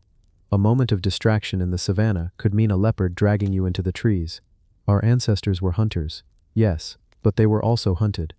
Researchers who studied the bones noted that the marks could not be confused with stone tool cuts, which show sharp, straight incisions from deliberate butchery. These were curved punctures, crushing bites, and ragged grooves made by teeth and claws. They revealed not human action, but the raw violence of the natural world. To think that a story this old can still be reconstructed from the surface of a bone is remarkable. Each mark is like a signature, a trace of an event frozen in time. It allows us to imagine, however briefly, the fear and struggle of that ancient moment. The importance of this find also lies in what it tells us about hominin behavior. Why was this individual near crocodile territory in the first place? One possibility is water. In a semi-arid environment, access to lakes and rivers would have been essential. Gathering plants, hunting smaller animals, or even scavenging carcasses would have drawn our ancestors dangerously close to the places where predators waited. Crocodiles may have taken humans as readily as they took antelope. Another possibility is that leopards actively targeted hominins, viewing them as part of their diet, just like any other medium-sized mammal. In fact, fossil evidence from other sites has shown that leopards frequently cached prey in trees, including human ancestors. For modern humans, the idea of being prey feels foreign, but for millions of years, that was the reality. We were small, relatively weak, and far slower than the predators we feared. The only defenses were group living, sharp eyes, and the use of tools. Even then, these defenses did not always succeed. What makes the Olduvai evidence so compelling is that it captures a moment when defenses failed completely. To expand the view even further, this event was not unique. Across Africa, evidence continues to emerge that early humans were under constant threat from predators. At sites in South Africa, for instance, the skulls of early hominins have been found with punctures that perfectly match the fangs of leopards. In other places, hyenas gnawed on human bones just as they did on the bones of antelope. Crocodiles, with their immense bite force and stealth, may have been among the deadliest hunters of all. The Olduvai remains, with their double attack signature, are simply one of the clearest windows into this grim truth. And yet, while terrifying, this vulnerability also shaped us. Living as prey forced our ancestors to become more cautious, more cooperative, and more inventive. It may have driven the development of sharper tools, stronger shelters, and more complex forms of communication. To survive, humans had to think ahead, anticipate danger, and share information within their groups. In a way, the very intelligence we celebrate today may have been sharpened by fear of predators. Picture an evening nearly 2 million years ago. A group of early humans gathers near the water's edge to drink, the air filled with the calls of distant animals. Children cling close to their mothers, while others scan the tall grass for movement. The ground is scattered with stone flakes from tool making. Suddenly, a ripple moves across the surface of the water. A crocodile surges forward, jaws wide. In the chaos, one individual stumbles, dragged into the shallows. The group shouts, throws stones, and waves branches, but the predator disappears below the surface with its prey. Hours later, the body washes to the shore, where the scent draws in a leopard. Silently it approaches, leaving its own marks as it feeds. The body is eventually abandoned, left to fossilize under layers of time. Millions of years later, scientists discover the bones, still bearing the signatures of that violent moment. This reconstruction may or may not be exact, but it is close enough to reality to remind us of the fragile position humans once held. It is humbling to realize that the story of human evolution is not just about invention and dominance, it is also about survival against overwhelming odds. The Olduvai Gorge fossils continue to be studied, with new methods like 3D imaging and microscopic analysis helping to confirm the identity of bite marks. Each new discovery strengthens the case that this was indeed a double attack, a rare but dramatic example of humans caught between predators. And while we may never know the exact sequence of events, what matters is the glimpse it gives us into a world where being human meant living with constant danger. Even today, traces of this past live within us. Our instincts to scan the environment, our fear of sudden movements in water, our startled reflex at shadows, all may echo those ancient encounters. The Olduvai discovery is not just a fossil, it is a reminder of the world we emerged from, a world where 1.8 million years ago, our ancestors learned the hard way that they were not yet masters of the earth, and perhaps that is the deepest lesson of all. Evolution is not a story of steady triumph, but of constant adaptation. Sometimes we were hunters, sometimes we were prey, and every scar, every fossilized bite mark carried us a little closer to becoming who we are today. Second Sphinx theory revisited. The Sphinx is one of those monuments that feels like it shouldn't exist. It rises out of the Giza Plateau like a riddle made of stone, weathered and scarred, but still staring into eternity with its silent face. Every visitor, whether a traveler from the modern day or a priest from thousands of years ago, has probably asked the same question. Why does it look the way it does? Why was it built? And perhaps most intriguingly, could there once have been more than one? The theory of a second Sphinx is not a new one, but it remains one of the most tantalizing ideas in Egyptian archaeology. The Great Sphinx we see today is massive, 73 meters long, 20 meters high, and carved directly out of the limestone bedrock. But the idea that it once had a twin opens the door to a whole new understanding of ancient Egyptian symbolism, astronomy, and ritual. The possibility of dual sphinxes is not far-fetched. Across Egyptian art, duality is everywhere. Gods often appeared in pairs, Isis and Osiris, Horus and Set, Ra and Apep. Temples were designed with symmetry, balancing left and right, east and west, the rising and setting sun. So when you place a single massive guardian before the pyramids of Giza, it feels slightly incomplete. The Egyptians valued harmony, and one alone seems unusual. Some Egyptologists have pointed to evidence suggesting a missing partner to the Sphinx. The current Sphinx faces directly east, toward the rising sun during the equinox. If there had been a second Sphinx, it would logically have faced west, toward the setting sun. The two together would have symbolized the eternal cycle of day and night, birth and death, beginning and end. One of the strongest pieces of evidence for this idea lies not in the sands of Giza, but in ancient texts. Greek writers like Pliny the Elder and later Arab chroniclers sometimes referred to sphinxes in the plural, as if more than one stood guard on the plateau. Were they merely mistaken, or were they reporting something that no longer survives? Archaeological surveys have also found unusual stone foundations and anomalies on the opposite side of the Giza Causeway, directly across from the Great Sphinx. Some researchers believe these could be the remains of another colossal statue, long since destroyed or buried beneath centuries of shifting sand and urban expansion. There is also the matter of symmetry. The Great Sphinx sits slightly off-center in relation to the pyramids and the surrounding temples. If there had been a second guardian on the opposite side, the arrangement would have been perfectly balanced, forming a monumental gateway to the plateau. Without that second figure, the layout feels strangely lopsided. critics argue that no clear archaeological evidence of a second Sphinx has been uncovered.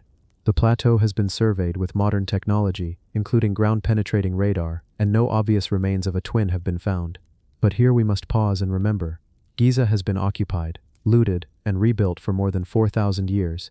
Entire temples have vanished. Statues were quarried for their stone and dragged away for new building projects. If a second Sphinx once stood here, it could have been dismantled long ago, leaving only faint traces beneath the sand. The erosion of the Great Sphinx itself complicates things further. Its body is scarred with deep fissures, its face battered by wind and time, and its nose famously missing. Some scholars believe the current Sphinx is far older than the Old Kingdom, possibly dating back to a forgotten pre-dynastic culture. If so, then a second statue could have crumbled away thousands of years before written history began. There's another layer to consider, the celestial alignment. The Sphinx, facing east, greets the sun at dawn. If a twin had existed, facing west, it would have aligned with the setting sun. Together they would embody Ra's eternal journey across the sky, rising in the east, traveling across the heavens, and descending into the underworld at dusk. This duality fits seamlessly into Egyptian religious thought, where balance between opposites defined the cosmic order. Some fringe researchers even connect the idea of a second Sphinx to the mysterious Hall of Records, a legendary underground chamber said to hold the lost knowledge of ancient civilizations. They argue that the missing Sphinx might have marked an entrance to this fabled archive. While no physical evidence supports the claim, it continues to spark curiosity, especially among those who believe the Egyptians inherited knowledge from an earlier forgotten culture. Art provides another clue. In certain ancient Egyptian depictions, pairs of lion-bodied guardians flank temples and gateways. These creatures look remarkably like the Sphinx. Could the Great Sphinx of Giza simply be the last survivor of a once-paired set? Or was it inspired by an artistic convention that typically included symmetry but, in this case, stood alone? Even modern excavation has added to the mystery.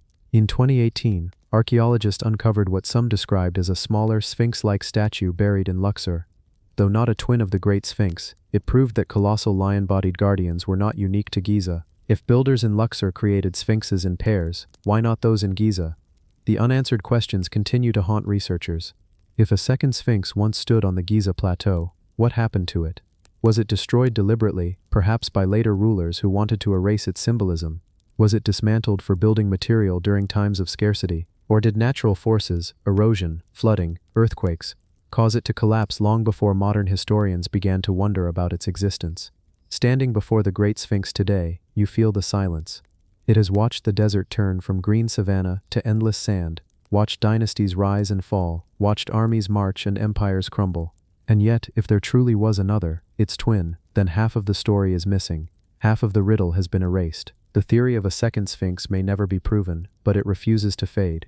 Each new survey of the Giza Plateau reignites the question. Each anomaly in the stone stirs speculation, and each visitor standing before the Great Sphinx cannot help but feel that something about its solitude is unusual.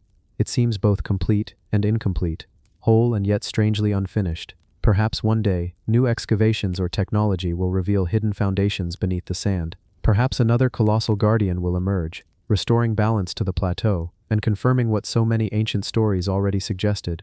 Until then, the Great Sphinx remains both a solitary sentinel and possibly one half of a pair that once defined the gateway to the pyramids. As the desert winds sweep across Giza, carrying sand over stone, the question lingers. Did the ancients build one guardian of eternity, or two?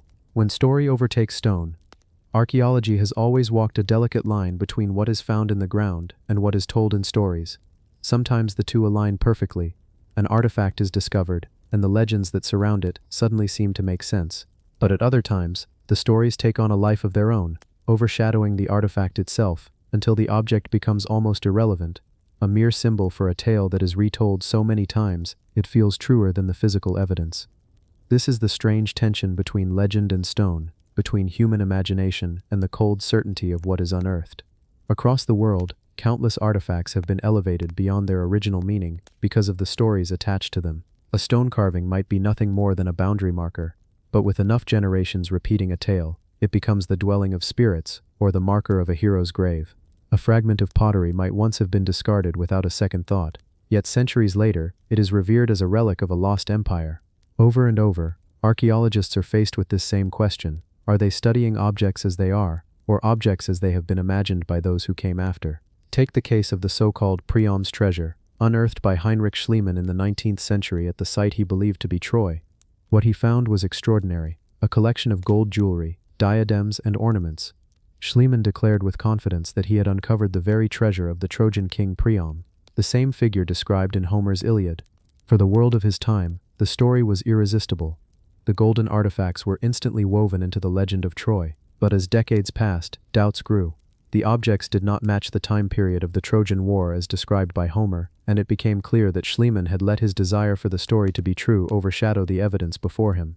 The artifacts were real, but their connection to Priam was almost certainly a fiction. And yet, to this day, the treasure remains inseparable from the legend in the public imagination. This phenomenon is not unique. In fact, it seems almost inevitable. When people encounter something ancient, something whose origins are unknown, the natural human instinct is to fill in the gaps with stories. A carved face on a rock becomes a guardian spirit. A ruined wall becomes the palace of a forgotten king. A standing stone becomes the marker of a battle where giants once fought. Legends grow, and with time they often become more powerful than the stone itself. Archaeologists then must approach carefully, respecting the stories that communities have carried for generations while also trying to separate fact from embellishment. Another striking example can be seen in the so-called Stone of Destiny in Scotland. This block of sandstone has been revered for centuries as the coronation stone of Scottish kings, said to have been used since biblical times. Stories claimed it was the very stone upon which Jacob rested his head in the book of Genesis, carried from the Middle East to Ireland and then to Scotland. The stone was placed beneath the coronation chair of English monarchs for hundreds of years, becoming one of the most symbolically powerful objects in the British Isles. But when geologists studied the stone in modern times, they found something surprising. It was local sandstone, quarried not from the distant lands of legend, but from the area near Scone in Scotland. The stone itself was ordinary, but the story had transformed it into something extraordinary. And perhaps that is the heart of the matter. Objects gain power through the stories we tell about them. The artifact on its own may hold little intrinsic meaning, but once it is woven into a legend, it can shape identities, inspire loyalty, and even fuel conflict. Archaeology is often about uncovering not only the objects but the layered stories that cling to them. In some cases, the story may outlive the stone itself. Consider the Ark of the Covenant. Despite being one of the most famous artifacts in human history, there is no verified archaeological trace of it. Yet the stories of its power, of its ability to bring victory in battle or unleash divine wrath, have made it legendary. Countless expeditions have sought it, and it remains a cornerstone of cultural imagination. In this case, the story has completely overtaken the stone, if there ever was one. The Ark exists more vividly in the imagination than in any museum or excavation. This dynamic between story and artifact can even be seen in the smallest of finds. A fragment of worked bone might be catalogued by archaeologists as a tool, but in the folklore of the region, it may be remembered as part of a saint's relic, or the remains of a mythical creature. For the community, the story matters more than the scientific classification. And here lies the archaeologist's dilemma. Do they reduce the object to data, stripping away the story, or do they honor the tale even if it cannot be proven? As with so much in archaeology, the truth is not a simple choice between one or the other. The reality of the artifact is inseparable from the meaning people have attached to it. A stone is not just a stone, it is the weight of centuries of belief. A broken shard of pottery is not just debris, it is a link in a chain of human storytelling. And sometimes, it is precisely because the stories overshadow the stones that we remember them at all. In the end, when story overtakes stone, what we are left with is not less, but more. We inherit the artifact and the legend, the object and the imagination. Both are fragments of the past, both are keys to understanding human history. Archaeology may strive for fact, but humanity thrives on story. And in the quiet, when you hold an ancient object in your hand, you cannot help but wonder, are you touching the truth of history, or the echo of a legend that has long since outgrown the stone itself? Symbols of fertility. Korotrophoi, in Cyprus. When we speak of the ancient world, we often imagine grand temples, crumbling fortresses, and monumental statues rising high above the landscape. Yet some of the most revealing traces of human belief are found not in vast stone structures, but in the smallest of objects, figurines carefully shaped by hand, preserved in the earth for thousands of years. In Cyprus, one of the most enduring and mysterious types of figurines is known as the korotrophos, meaning child nurturer. These are depictions of women holding infants, sometimes tenderly, sometimes symbolically, yet always connected to themes of fertility, protection, and the cycle of life itself. Imagine uncovering one of these figurines while brushing through layers of ancient soil. The shape may be simple, the features stylized, but the meaning is immense. This was not a casual decoration, it was something that carried belief, hope, and ritual significance. A woman holding a child becomes more than a scene from daily life. It transforms into a symbol of survival, continuity, and the mysterious power of creation. Cyprus, being a crossroads of cultures in the Mediterranean, was no stranger to shifting influences. From the Aegean to the Levant, ideas flowed through its ports, and artisans absorbed them, adapted them, and reimagined them. The chirotropoi figurines belong to this long tradition, yet they remain distinctly Cypriot in their form and character. Some are made of terracotta, small enough to be held in one's hand, while others are carved in stone and placed in sanctuaries. Each figurine offers a window into the intimate concerns of a community. Fertility of women, fertility of crops, the protection of infants, and the assurance of continuity in uncertain times. One of the intriguing aspects of these figures is the way they blur the line between the divine and the everyday. Was the chirotrophos meant to represent a goddess, perhaps a local fertility deity, or an aspect of a mother goddess worshipped across the Mediterranean? Or was it more symbolic, a representation of mortal motherhood, elevated into a sacred role? Archaeologists continue to debate this, but what's clear is that these figures carried weight in ritual contexts. They were found in sanctuaries, in households, and even in tombs, suggesting that their role extended across all stages of life, from birth to death. In their presence, we sense the quiet anxieties of the past. Fertility was never guaranteed. Infant mortality was tragically high. Communities depended on harvests that could fail with a single season of drought. For people living in such fragile balance, symbols of nurturing and fertility became anchors of hope. Holding a chirotrophos figurine may have been a way to feel connected to divine protection, to seek blessings for a safe childbirth, or to ask for abundance in the year ahead. The craftsmanship of these figures is equally fascinating. Many chirotrophoi were not designed with lifelike precision, but rather with abstracted, almost timeless qualities. The child may be represented as a small lump in the woman's arms, while the mother's features are reduced to broad shapes. This abstraction could have been intentional, shifting the figure from the specific to the universal. Instead of depicting one woman and one child, the figurine became a symbol of all women, all mothers, all children, and all hopes tied to fertility. There is also the possibility that the chirotrophoi figurines represented priestesses or individuals performing rituals of nurturing. In this sense, they may not only reflect divine motherhood, but also the human caretakers who embodied those roles within the community. The blending of sacred and human is a hallmark of ancient religion, and Cyprus seems to have embraced that ambiguity fully.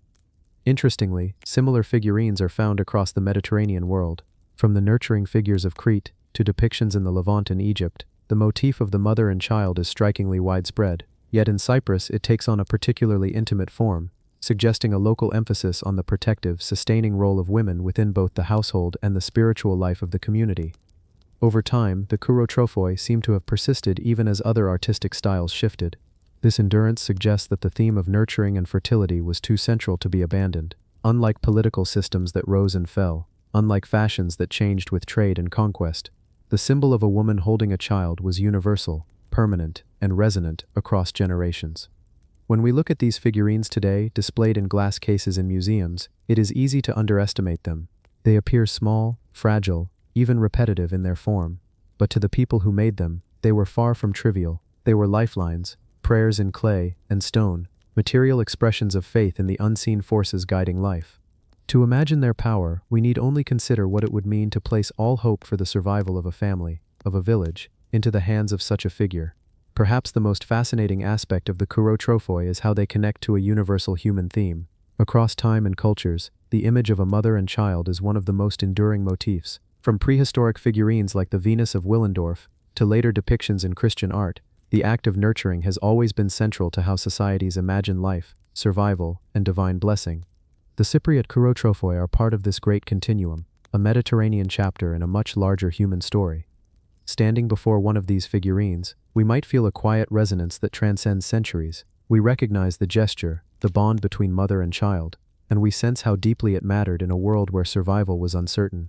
For the people of ancient Cyprus, the chirotrophoi were not just objects, but symbols of faith in life itself. And so, as we move through the ruins of Cyprus, through its sanctuaries, tombs, and scattered fragments, we are reminded that sometimes the smallest artifacts tell the biggest stories. They are whispers from the past, carrying the weight of generations who prayed, hoped, and trusted in the enduring power of nurturing. The chirotrophoi remind us that in the ancient world, the story of civilization was not only told through kings and wars, but also through mothers and children, through the simple yet profound act of care. And in that sense, these small figurines may be among the most important symbols left behind. Symbols of life continuing, against all odds in the heart of the Mediterranean. The desert kites of the Middle East. Have you ever looked down at the desert from above and seen something that should not exist? Something so vast, so carefully built, that you cannot believe ancient people without machines were the ones who designed it. Across the deserts of the Middle East, stretching from Syria and Jordan into parts of Saudi Arabia, Iraq, and beyond, there are strange, enormous stone structures known today as desert kites. They are not small, some stretch for hundreds of meters. From the ground they look like random piles of stone, almost invisible against the desert. But from the air, the truth is revealed. They form huge triangular patterns, long funnel-like lines, leading into a circular or enclosed space. It is as if the desert itself had been carved with massive geometric traps. The first time pilots in the early 20th century spotted them from airplanes, they thought they were looking at the remains of some kind of ancient fortification. Some even imagined that these could have been temples, or massive markers pointing to something hidden below. But as more were mapped, it became clear these were not isolated. There were thousands of them. Scattered across barren deserts, they seemed to form one of the largest ancient building projects ever attempted, and yet almost nobody talks about them. The mystery begins with the question, what were they for?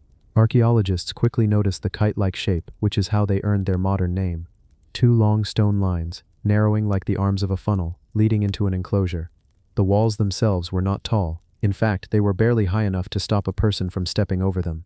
Which immediately raised a question, why build such enormous stone lines if they couldn't actually trap or block people or animals? Why invest so much effort into something that seems so ineffective, unless there was a deeper purpose? The leading theory is that these desert kites were massive hunting traps. Imagine, thousands of years ago, groups of hunters driving wild animals, gazelle, oryx, even wild asses, across the desert. From far away, the animals might not notice the low stone lines. But as they were herded into the funnel, the lines became closer and closer, guiding them straight toward the enclosure at the end. Once inside, there was no escape. The hunters could then kill them in large numbers, or even keep them alive for some time. It is a simple idea, but the scale is astonishing. Some desert kites stretch for miles. It would have taken enormous planning, coordination, and labor to build them. Thousands of stones carried across harsh desert terrain, placed with care to form structures that can still be seen today. Why would people of the Stone Age, living in one of the harshest environments on Earth, devote so much effort to building traps on such a gigantic scale? Some researchers argue that these kites were not just for hunting, but for something more. Perhaps they were part of early attempts at animal domestication. Imagine the transition, humans moving from hunting to herding, from chasing wild animals to keeping them alive inside enclosures. The desert kites may have been a first step toward this change, but the evidence is incomplete. Bones found near the sites suggest mass killings of gazelle, sometimes in numbers so large that entire herds were wiped out at once. It has even been proposed that overhunting with desert kites may have contributed to the disappearance of some species from the region. But there is another layer of mystery. Some desert kites are placed in ways that do not seem practical for hunting. The terrain makes little sense for driving animals. The enclosures appear too small to hold large numbers. Were these perhaps symbolic? Were they ritual structures? Places where ancient people performed ceremonies connected to the animals they depended on? Or did they serve multiple purposes, sometimes for hunting, sometimes for something else we cannot yet understand? The fact that you can only truly see their shapes from the sky has led some to wonder whether there was more symbolism involved. On the ground you would have no idea you were standing inside a giant geometric trap, but from above the shape is clear. Some even suggest that the very act of building them was tied to an ancient worldview we can no longer access, a way of marking territory or making sense of the landscape on a scale so vast that only the gods or the birds could see. Over the years, aerial photography and satellite images have revealed tens of thousands of desert kites across the Middle East and Central Asia. They come in different shapes, some triangular, some star-like, some with long extensions leading out like arms. No two are exactly alike, and the deeper archaeologists look, the more puzzling details emerge. For instance, in Jordan, some kites lead directly toward ancient villages. Could it be that the hunters were driving animals not just into the traps but toward their settlements, where the entire community could participate in the slaughter? In other places, the enclosures are so large they could have held hundreds of animals at once. Some appear to have multiple chambers, almost like pens designed for separating herds. Was this a form of ancient ranching? If so, it would push the origins of domestication back thousands of years further than we thought. And then there is the problem of dating them. Stone is difficult to date directly, and the desert preserves little organic material. Some kites may be as much as 9,000 years old, making them older than many of the world's first cities. Others could be far younger. Without clear evidence, we are left with a vast network of mysterious lines across the desert, stretching across countries and cultures, but with no written explanation of why they were built. Imagine walking across the desert today and stumbling upon one of these sites.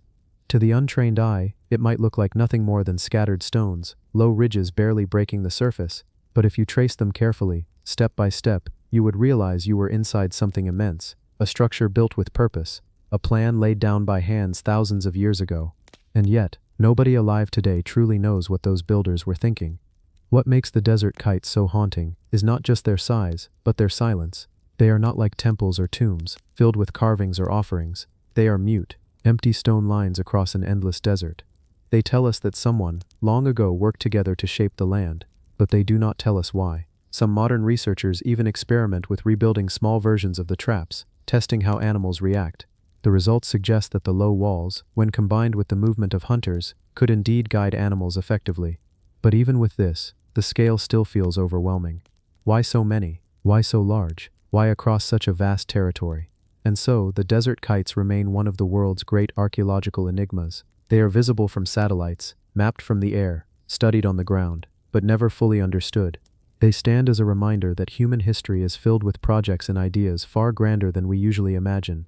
Long before pyramids, long before great cities, people in the deserts of the Middle East were shaping the land itself into giant structures, leaving behind a mystery that outlasted their own civilizations. When you look at them today, whether in old pilot photographs or modern satellite images, you feel a strange, quiet fascination. These lines of stone, stretched across lifeless desert, speak of a forgotten purpose, a way of life we can sense but not fully recover. They are the shadows of a lost chapter in human history. Giant traps, or perhaps something else, carved into the earth, waiting in silence for us to remember.